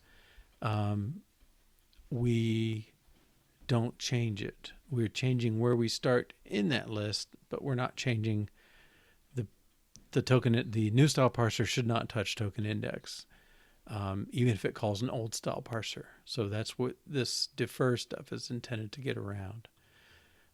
Set the original index and then put it back. But we never changed it, so that's suspicious right there. Okay, this test should fail now. It should get a 1. Okay, 1 is not equal to 2. Okay. But if we put in that line that we kind of know is right, before we call an old parser, we need to get it starting at wherever we are in the parse, which is input.startIndex. So we're sort of moving the parser to the index position forward to past everything we've parsed so far and saying, hey, old parser, try starting here and go on. And when it succeeds, we come back and say, okay, I'm not going to well, actually, we'll succeed. Then we'll move that start index, we'll move forward, the remaining, but the original index we want back at 0 or whatever is the right place for us. Okay, now this should mostly pass. That line number problem is, that's an actual change we said we would make. Okay, line number is required. I think that's okay.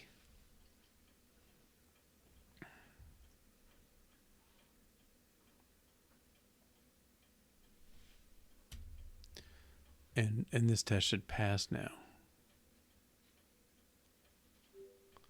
Okay, so we're again. I'm not doing a pure refactoring here because I said I would change the message, and I did. What I've done before is keep track of those messages and decide if I really care at the end. So let's add this to our to-dos.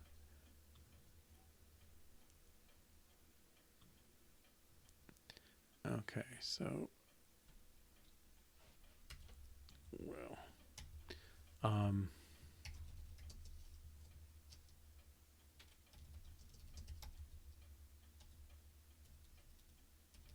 tell the token it found. Actually, I don't think it should.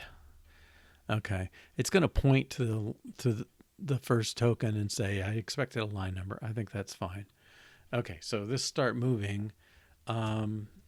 We converted singleLineParser to the new approach. And have a makeSingleLineParser method to build that parser once. Okay, we've done that. Now I think we've,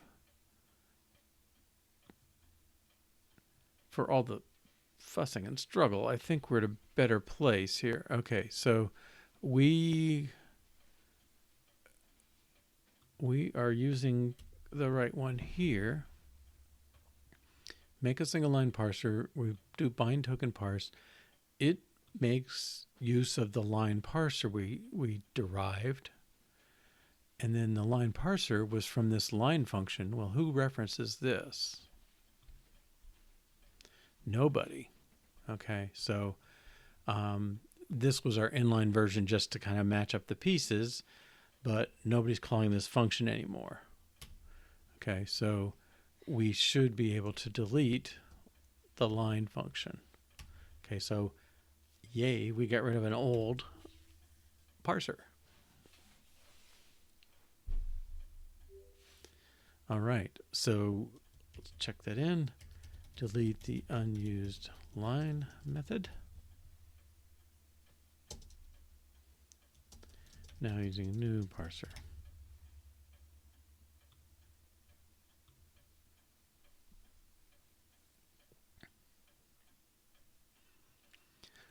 Okay, and we can go on. So let's do our tracking thing. We are going to do statements next. And this one's done. Okay. And now statements. Okay. Again, I'm just going to write the parser here. Statements parser equals, okay. And in this case, it's statement optionally followed by colon and more statements. Okay, so we have a nice parser helper for that let's see, where is that? Yeah, this one, separated by. Actually, we'll use this one. A and B equals A and 0 or more B's, keep the A. So basically, if you have, think of parameters with commas between them, okay? You don't care about the commas. You just want to have separate parameters. So A separated by comma is A, comma, A, comma, A, comma, A. It returns an array of A's, and that's what we'd like. Okay, so the parser, so statements, it is really Well, we got to do a WrapOld on statement separated by a match of colon. And there's no real error if the colon's not there. I mean, and we don't see a colon, then we just return that first statement. That's fine. We don't need an error message. Let's see, want a message? Yeah, he probably wants a message. Okay, I'll just say colon. How about expected colon? Okay, I don't think that's going to matter.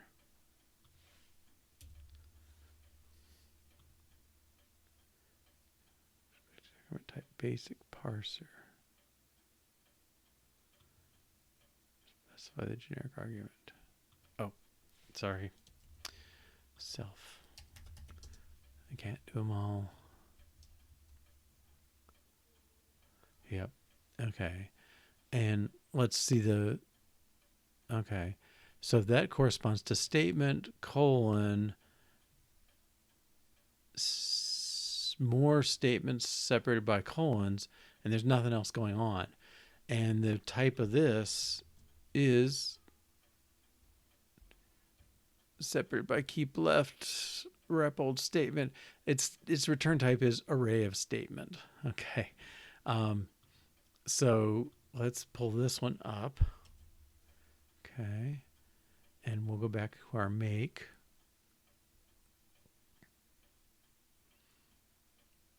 Okay. And so basically we do these from the bottom to the top. So the innermost, maybe that's the way to say it, the innermost to the outermost. Okay. So this one is the old statements parser here. So instead of WrapOld that, let's just do statements parser.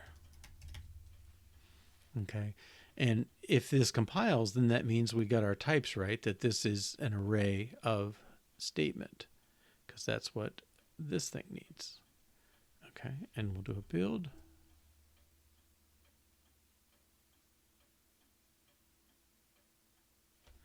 And a run. It should pass. All right, and let's go find statement, because we're actually looking for this one.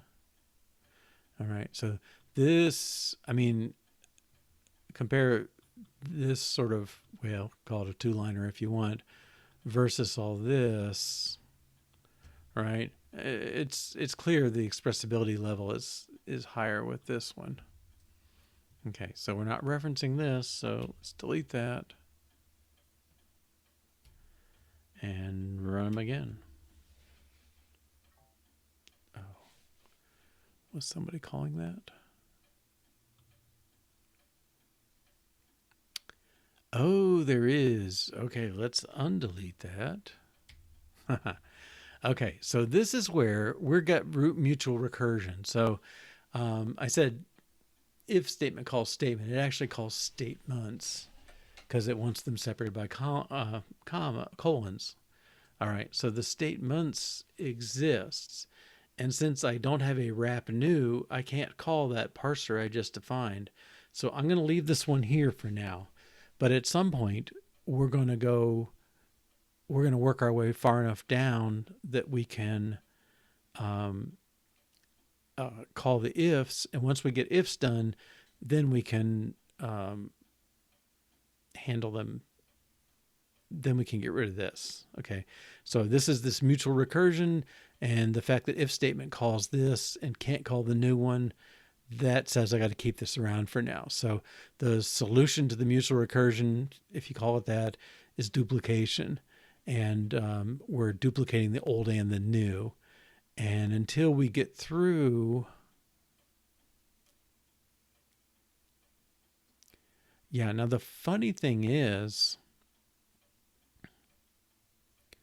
the first layer in, so when you first call at the top level, if you just had print A : print B, you would be using the new one.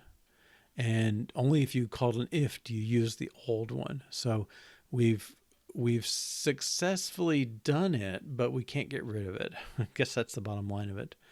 Okay. Now statements calls statement. Okay. And we can define a statement parser. Again, we can't get rid of it until we handle if, but let's try this one next.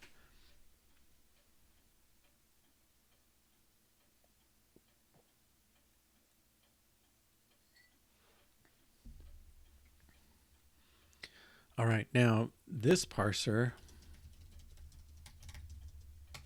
this is our big alternative one because based on the token type, we're gonna use each one of these and just call its parser.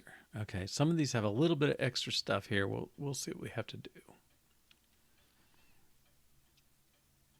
Okay, but I can certainly say where it says try data, I can say WrapOld self data,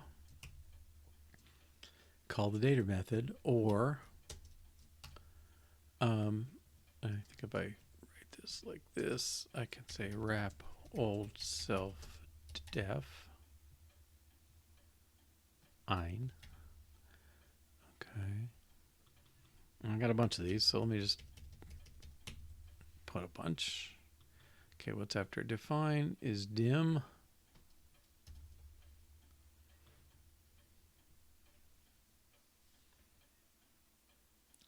End is, well,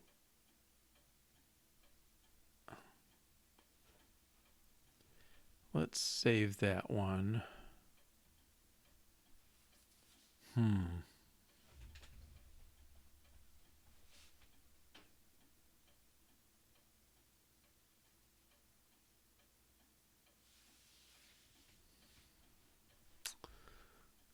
Can I inline it?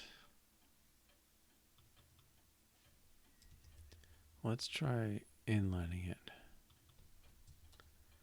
If I make a closure out of it.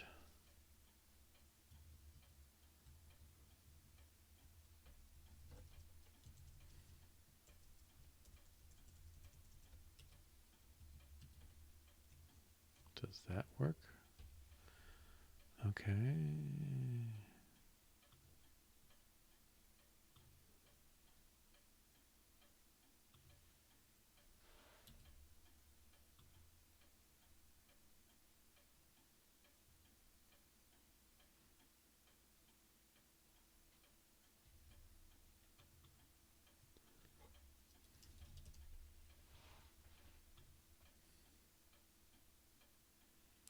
Okay, I can deal with that. Do for.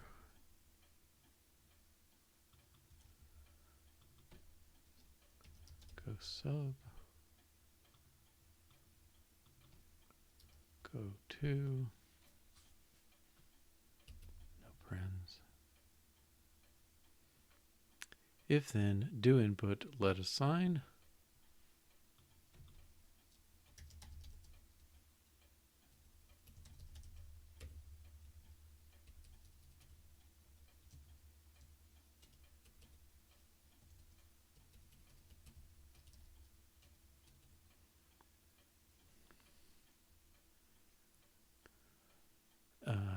Next on print and a read. Well, let's do next on print first. Next.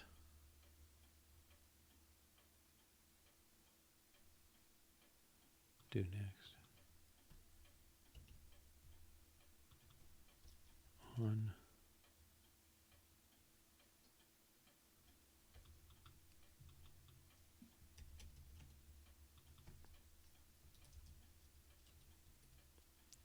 Print statement. Now this one's got to be like the other one.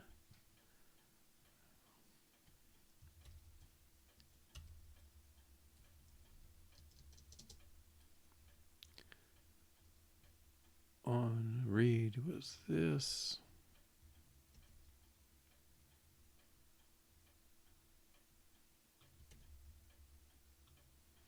And notice I could define some little simple thing to do the stuff, but I'm just doing this mechanical transformation right now. Okay. Self dot.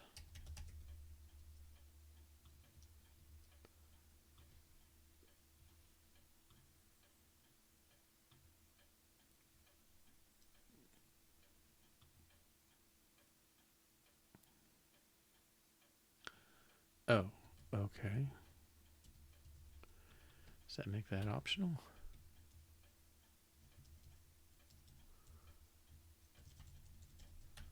I guess that's a little easier.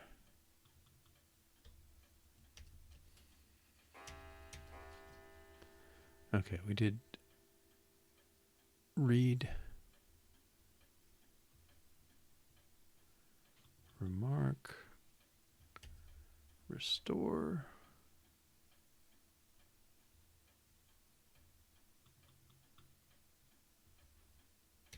read. Well, I just did that wrong. Read, remark. Oh, is.skip. Yes, that is true.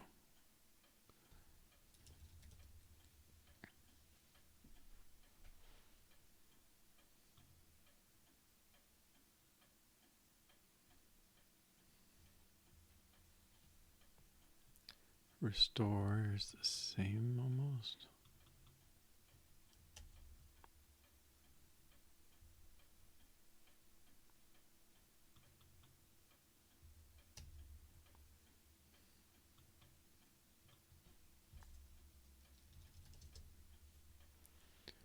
Restore. Now we got some that are like this.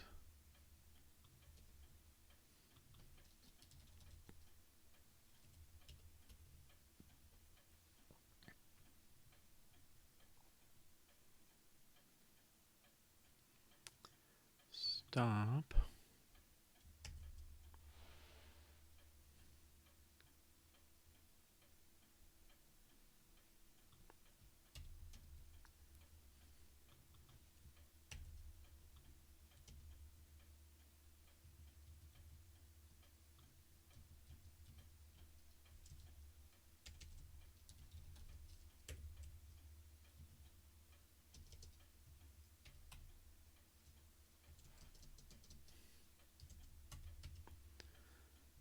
Stop.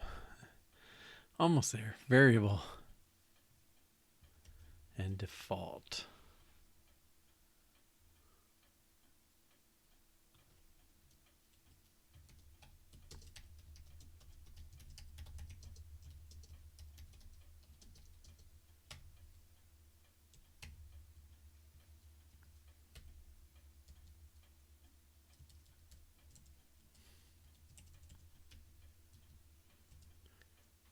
Okay, this should be returned.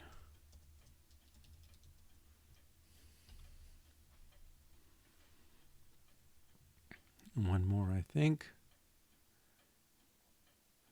Try sign and default.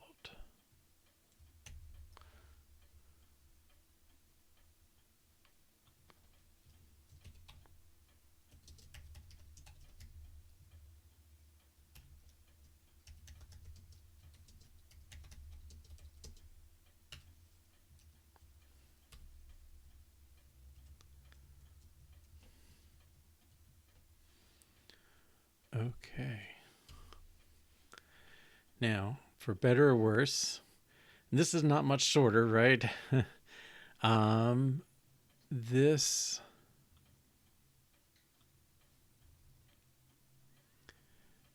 should be the equivalent for a statement parser. So let's pull that up.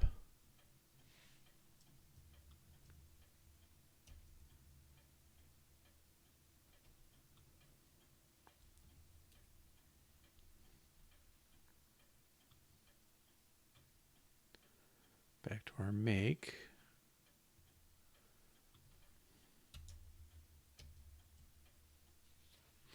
Okay, now statement parser is all that. Instead of calling statement, we're going to call statement parser.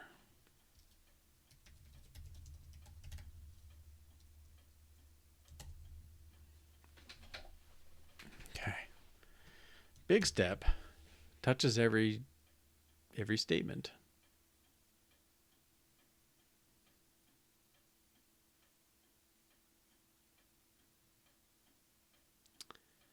Back here, huh?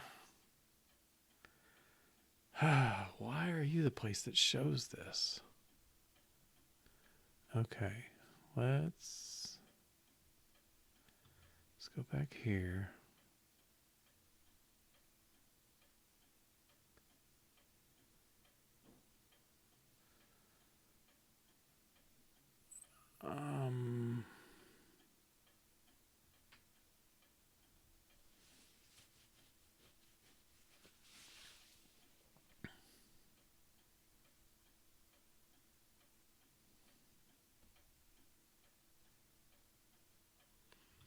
Well, last time it was something about where we started statements.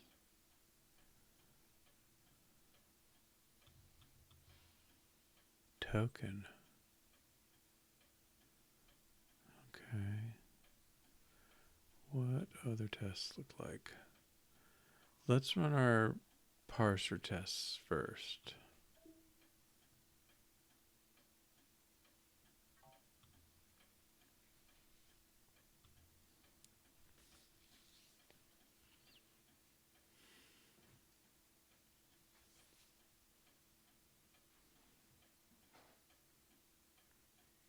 Column 4. 0, 1, 2, 3, 4. Expected a data value.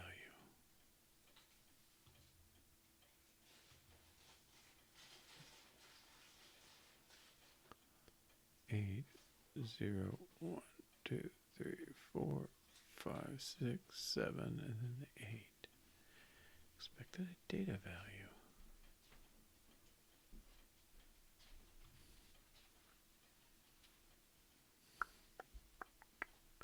I think expected a data value is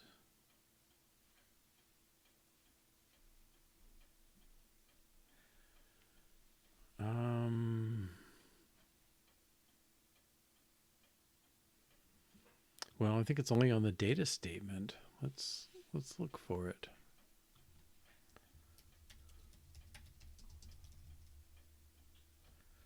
Okay, there's the data function.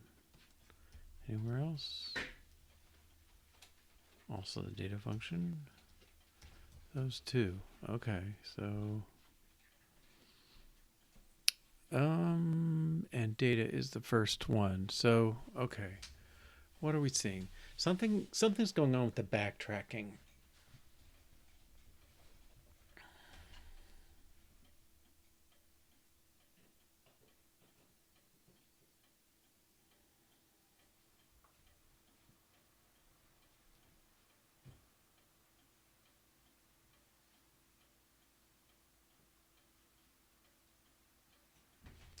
So it comes in and it says, I'm going to look for a data statement. And let's jump there. Data statement says read past the word, the token you started with, and look for a string.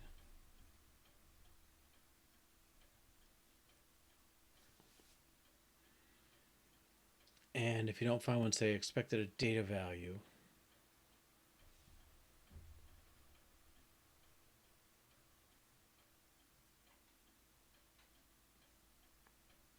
Now, normally, this parser should get interpreted as a failure, right? So this parser should fail. Let's go back in our README and make sure I'm calling the right one.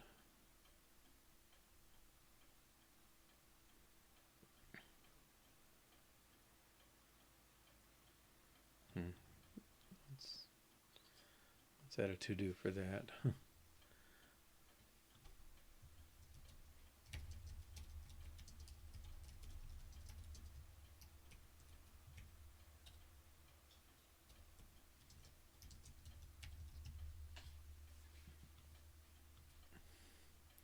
first parser succeeds, it returns that result of. If it fails with no progress, it returns the result of the second parser. If the parser made progress but failed, it returns the failure result. Okay, so in this case, it did succeed.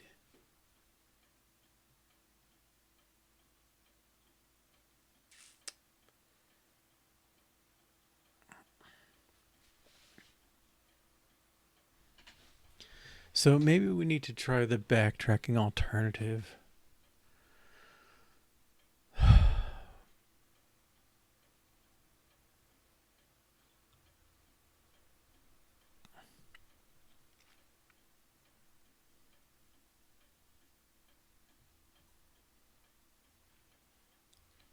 There you are.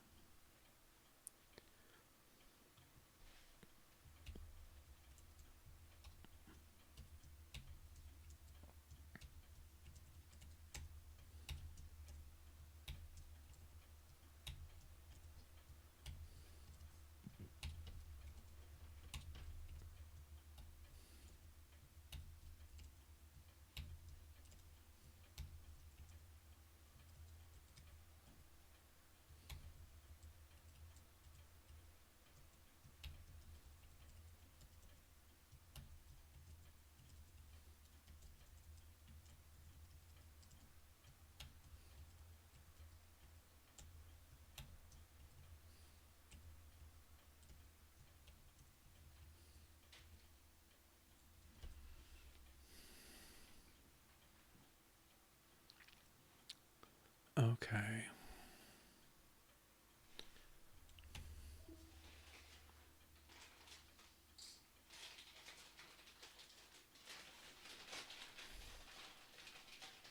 Still not good.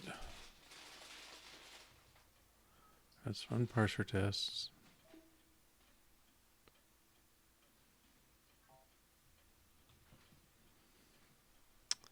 Lots of failures. And worked. Okay. It's not equal to statement.skip. End.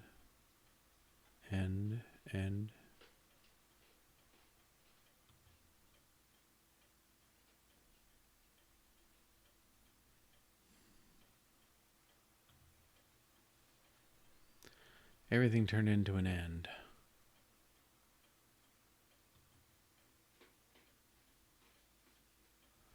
I'm missing something. I guess you probably knew that. I think what I'm missing, these parsers, they know they're at the right thing to start with.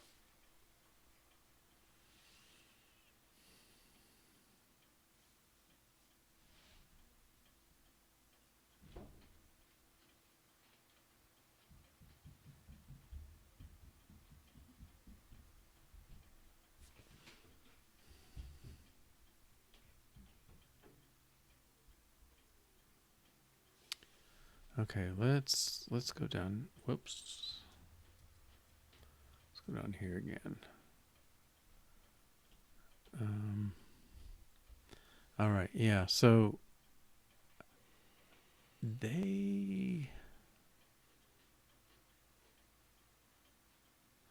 yeah, so I think what's going on is these implicitly match the token.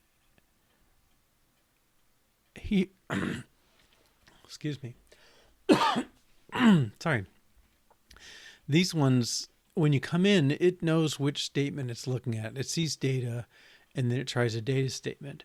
The data statement just does a next token. It doesn't even look at that token. So I think these statements are all kind of implicitly there, and we're not requiring them. And I think for us, requiring them should be another match. And I think I want a match that doesn't bother making an error out of things. Okay, so let's do this. Actually,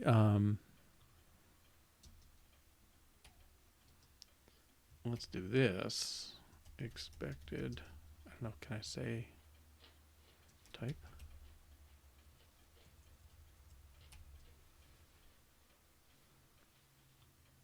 Is that legal? Something's not legal. There it is. Okay.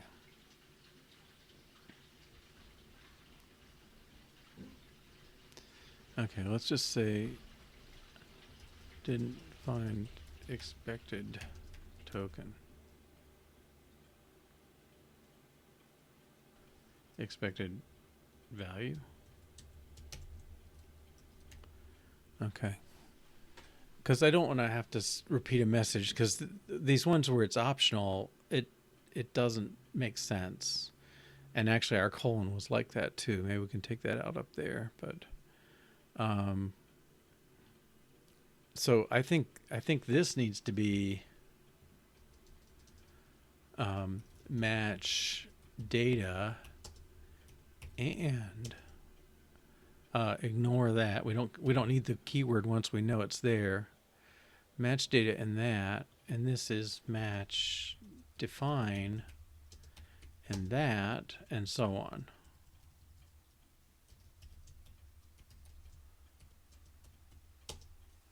And greater says require both, but only keep the second one around. When you compute the values, we don't need it. Token type has no member defined. Def. Okay, is the actual keyword. This one's an end. Okay, so right now 85 out of 89. I think the score should be up. Well, maybe slightly. There's not a lot. 81. Let's get some more done and then we'll decide.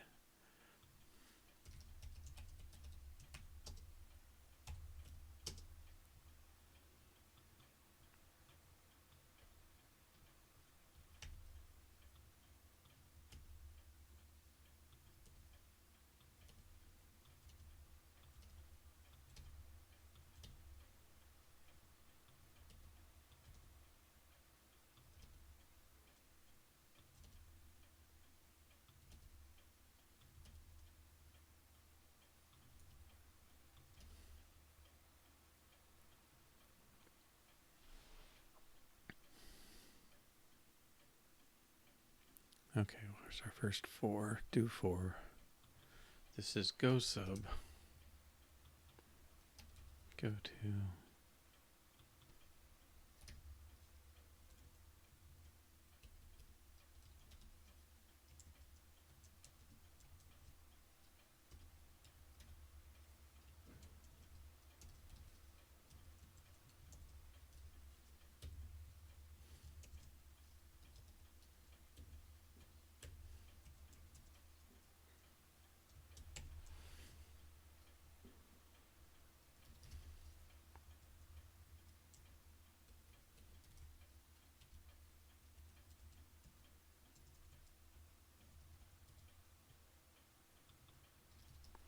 And these look the same, but this one's the token restore and this one's the statement restore.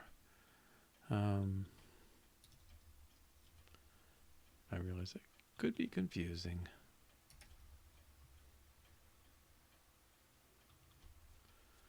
This is...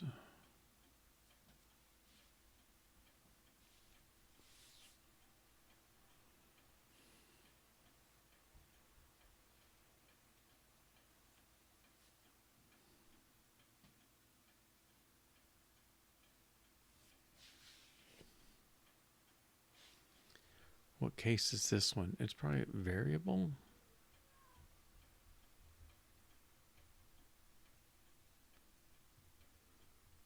Variable.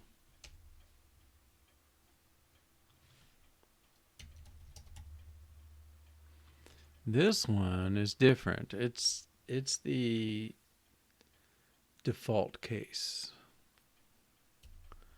Okay, now let's see. Well, I ran them all. Okay, I paid the price. What parser tests?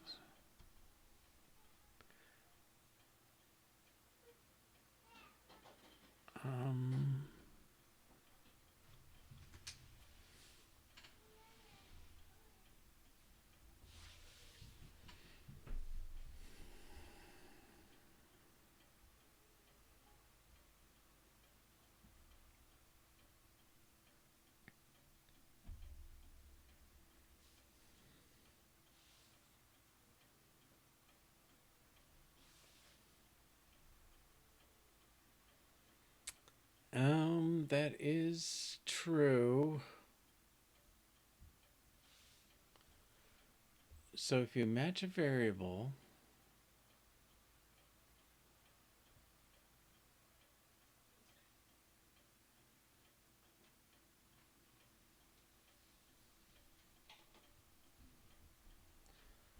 test assignment statement with number. Let's look at that one.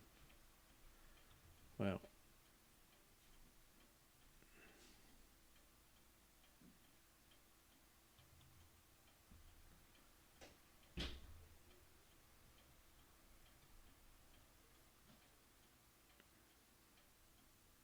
which one are we?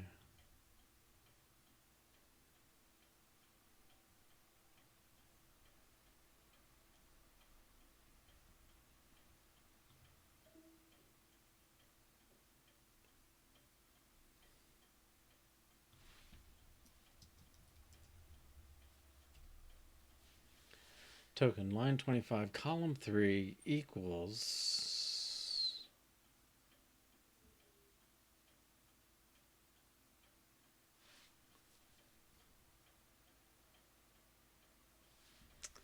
Oh, this one.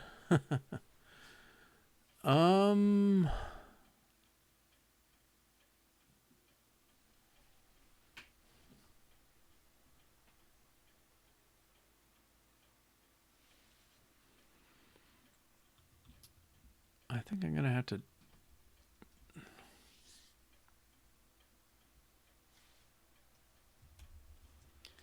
If it matches a variable,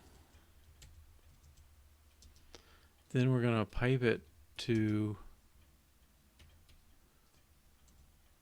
$0.string, and then we need this. We need the string still. We need the variable, and then this.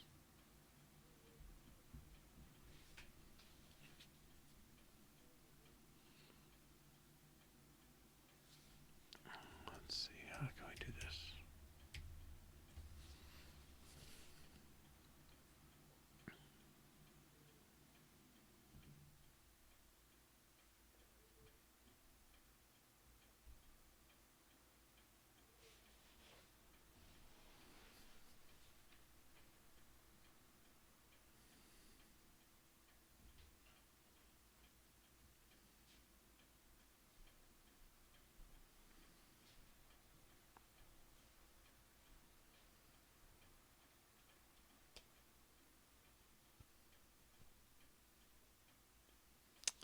Oh, this one's messy.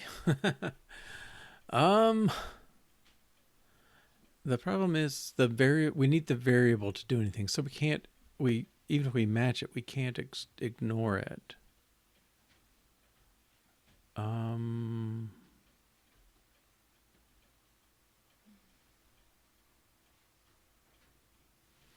There is another, is there a peak?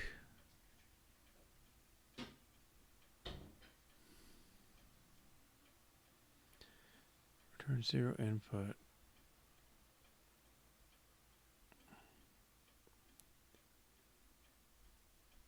Let's see if that'll work. I feel like I'm missing something. Peak variable. WrapOld.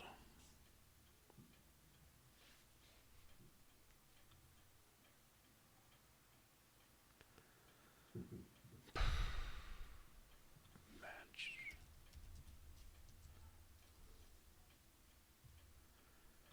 match variable should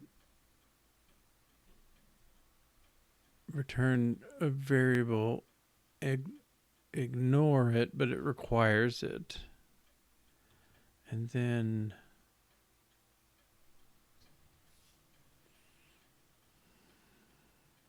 I think that's still going to fail, though. We're going to be off. Yeah, let's run parser tests.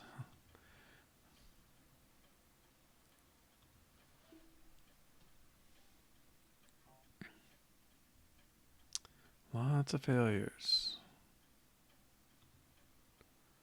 Statement error is not equal to new line. Expected start of expression.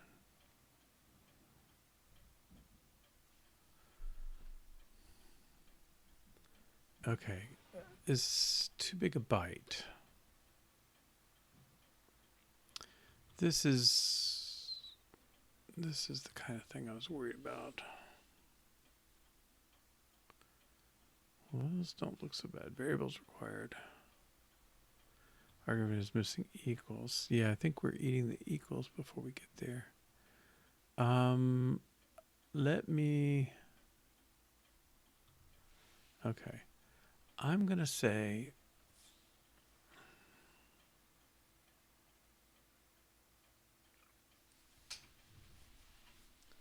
Peak match variable.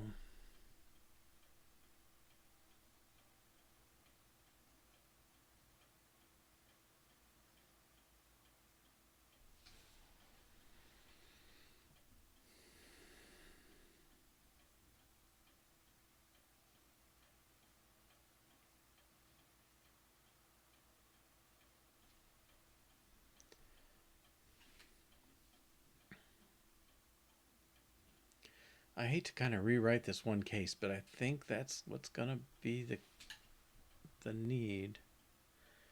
So WrapOld called assign name.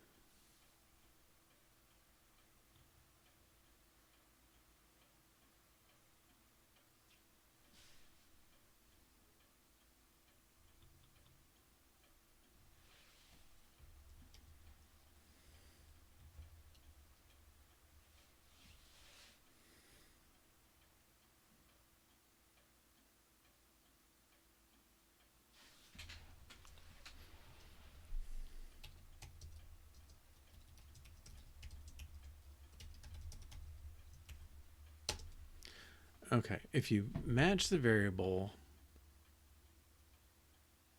we get nothing back.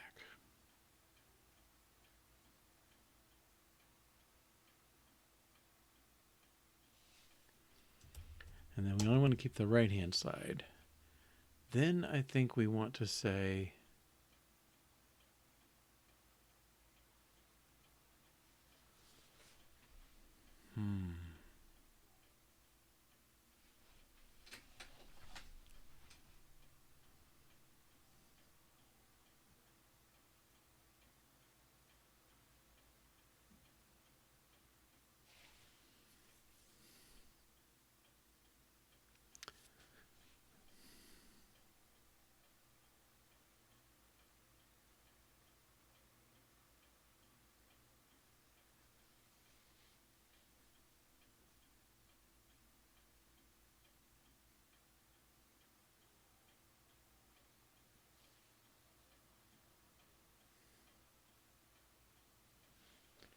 boy, yeah, I'm just not seeing it easy because we're trying to pull information out. So peak just returns a 0 and ignores it. It's not giving us anything useful. Now maybe it would be more useful to return the thing it matched. Let's consider that. I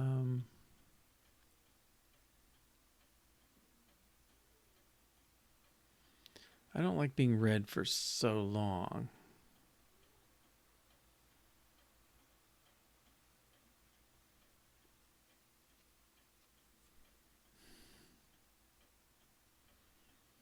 And I am out of time for today. Peak returns nil when it matches. I don't think it really returns nil. I think it's returning 0 when it matches.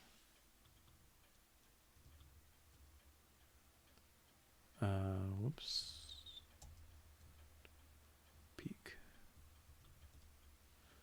Turns parse result input target.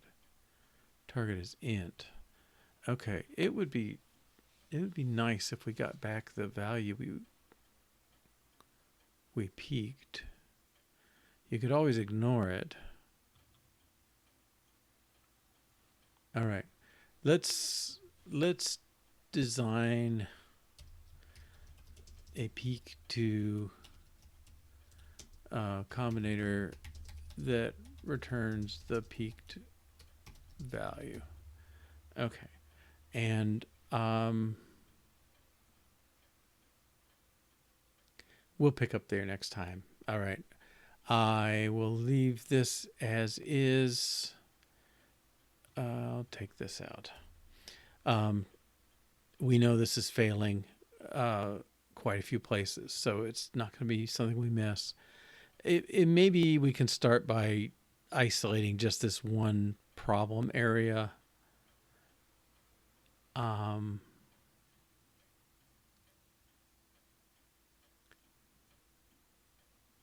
I don't know. We'll see. If we can isolate the one problem area, we'll do that. Otherwise, we'll figure out what we have to do to make a real parser for this stuff. But anyway, we'll pick up there. Tomorrow's session is Wednesday. It's Eastern time, 1 to 3:30 p.m. or UTC time starting at 6 p.m. And thanks for joining today, and I hope I catch you again in the future. Take care. Have a good night. Bye-bye.